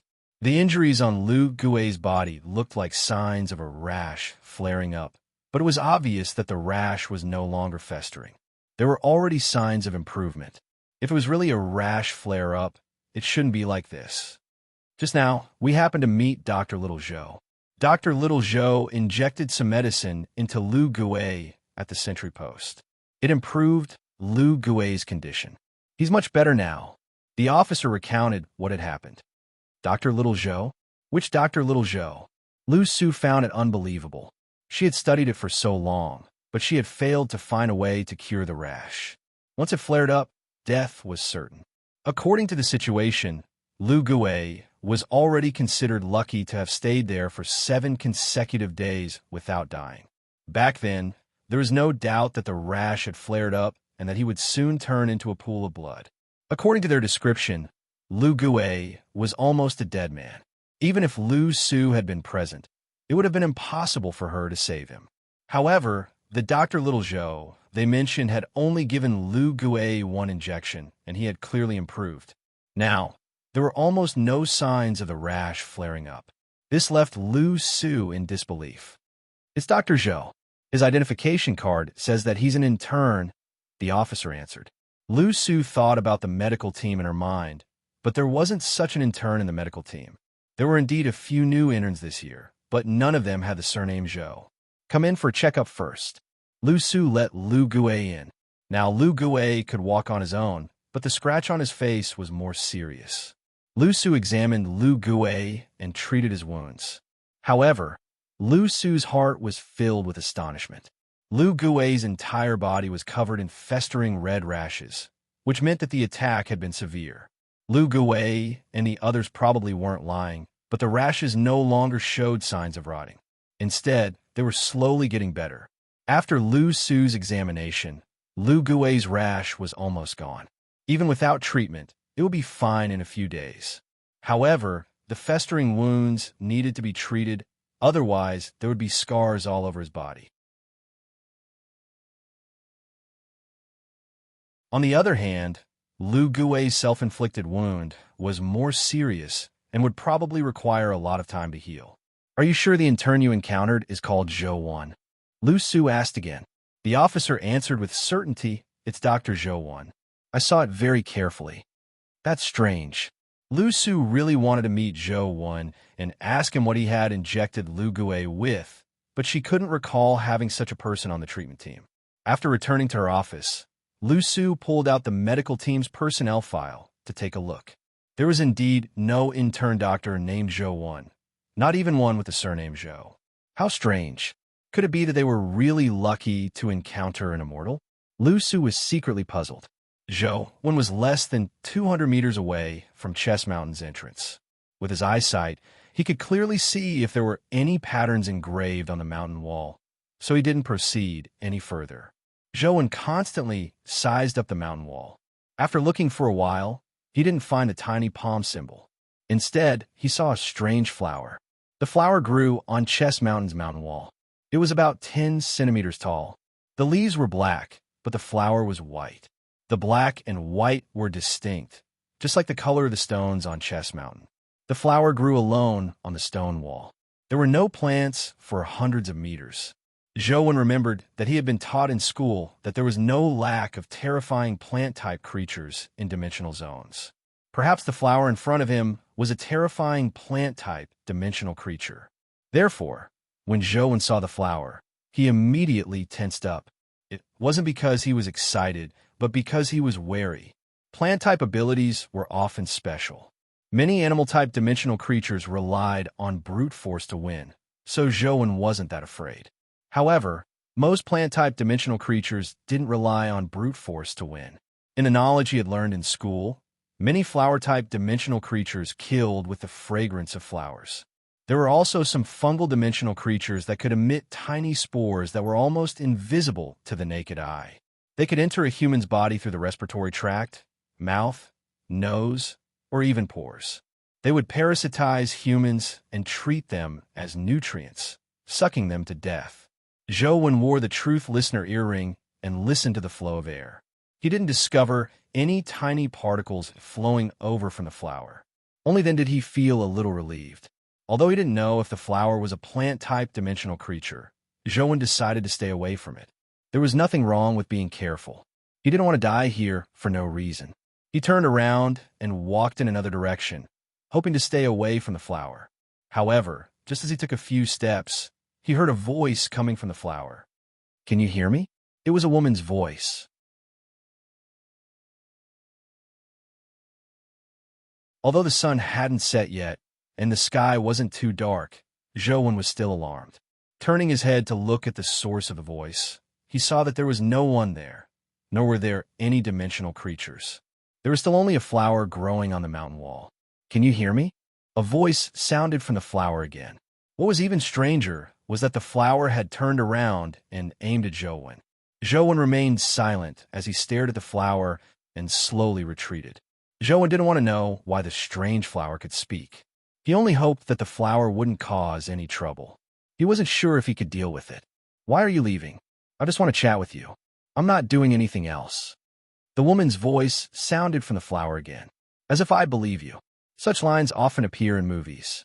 Many men say the same thing when they trick women into getting a room. Zhou 1 lampooned inwardly, but he continued retreating without answering the flower. When Zhou 1 was young, he had heard his grandfather tell him a story. It was said that when walking in the middle of the night and hearing a stranger calling his name from behind, he mustn't answer or turn his head to look. Otherwise, he would die. You're tuning into the Warrior Lore YouTube channel. Don't forget to subscribe and join us on this journey to catch the most captivating stories.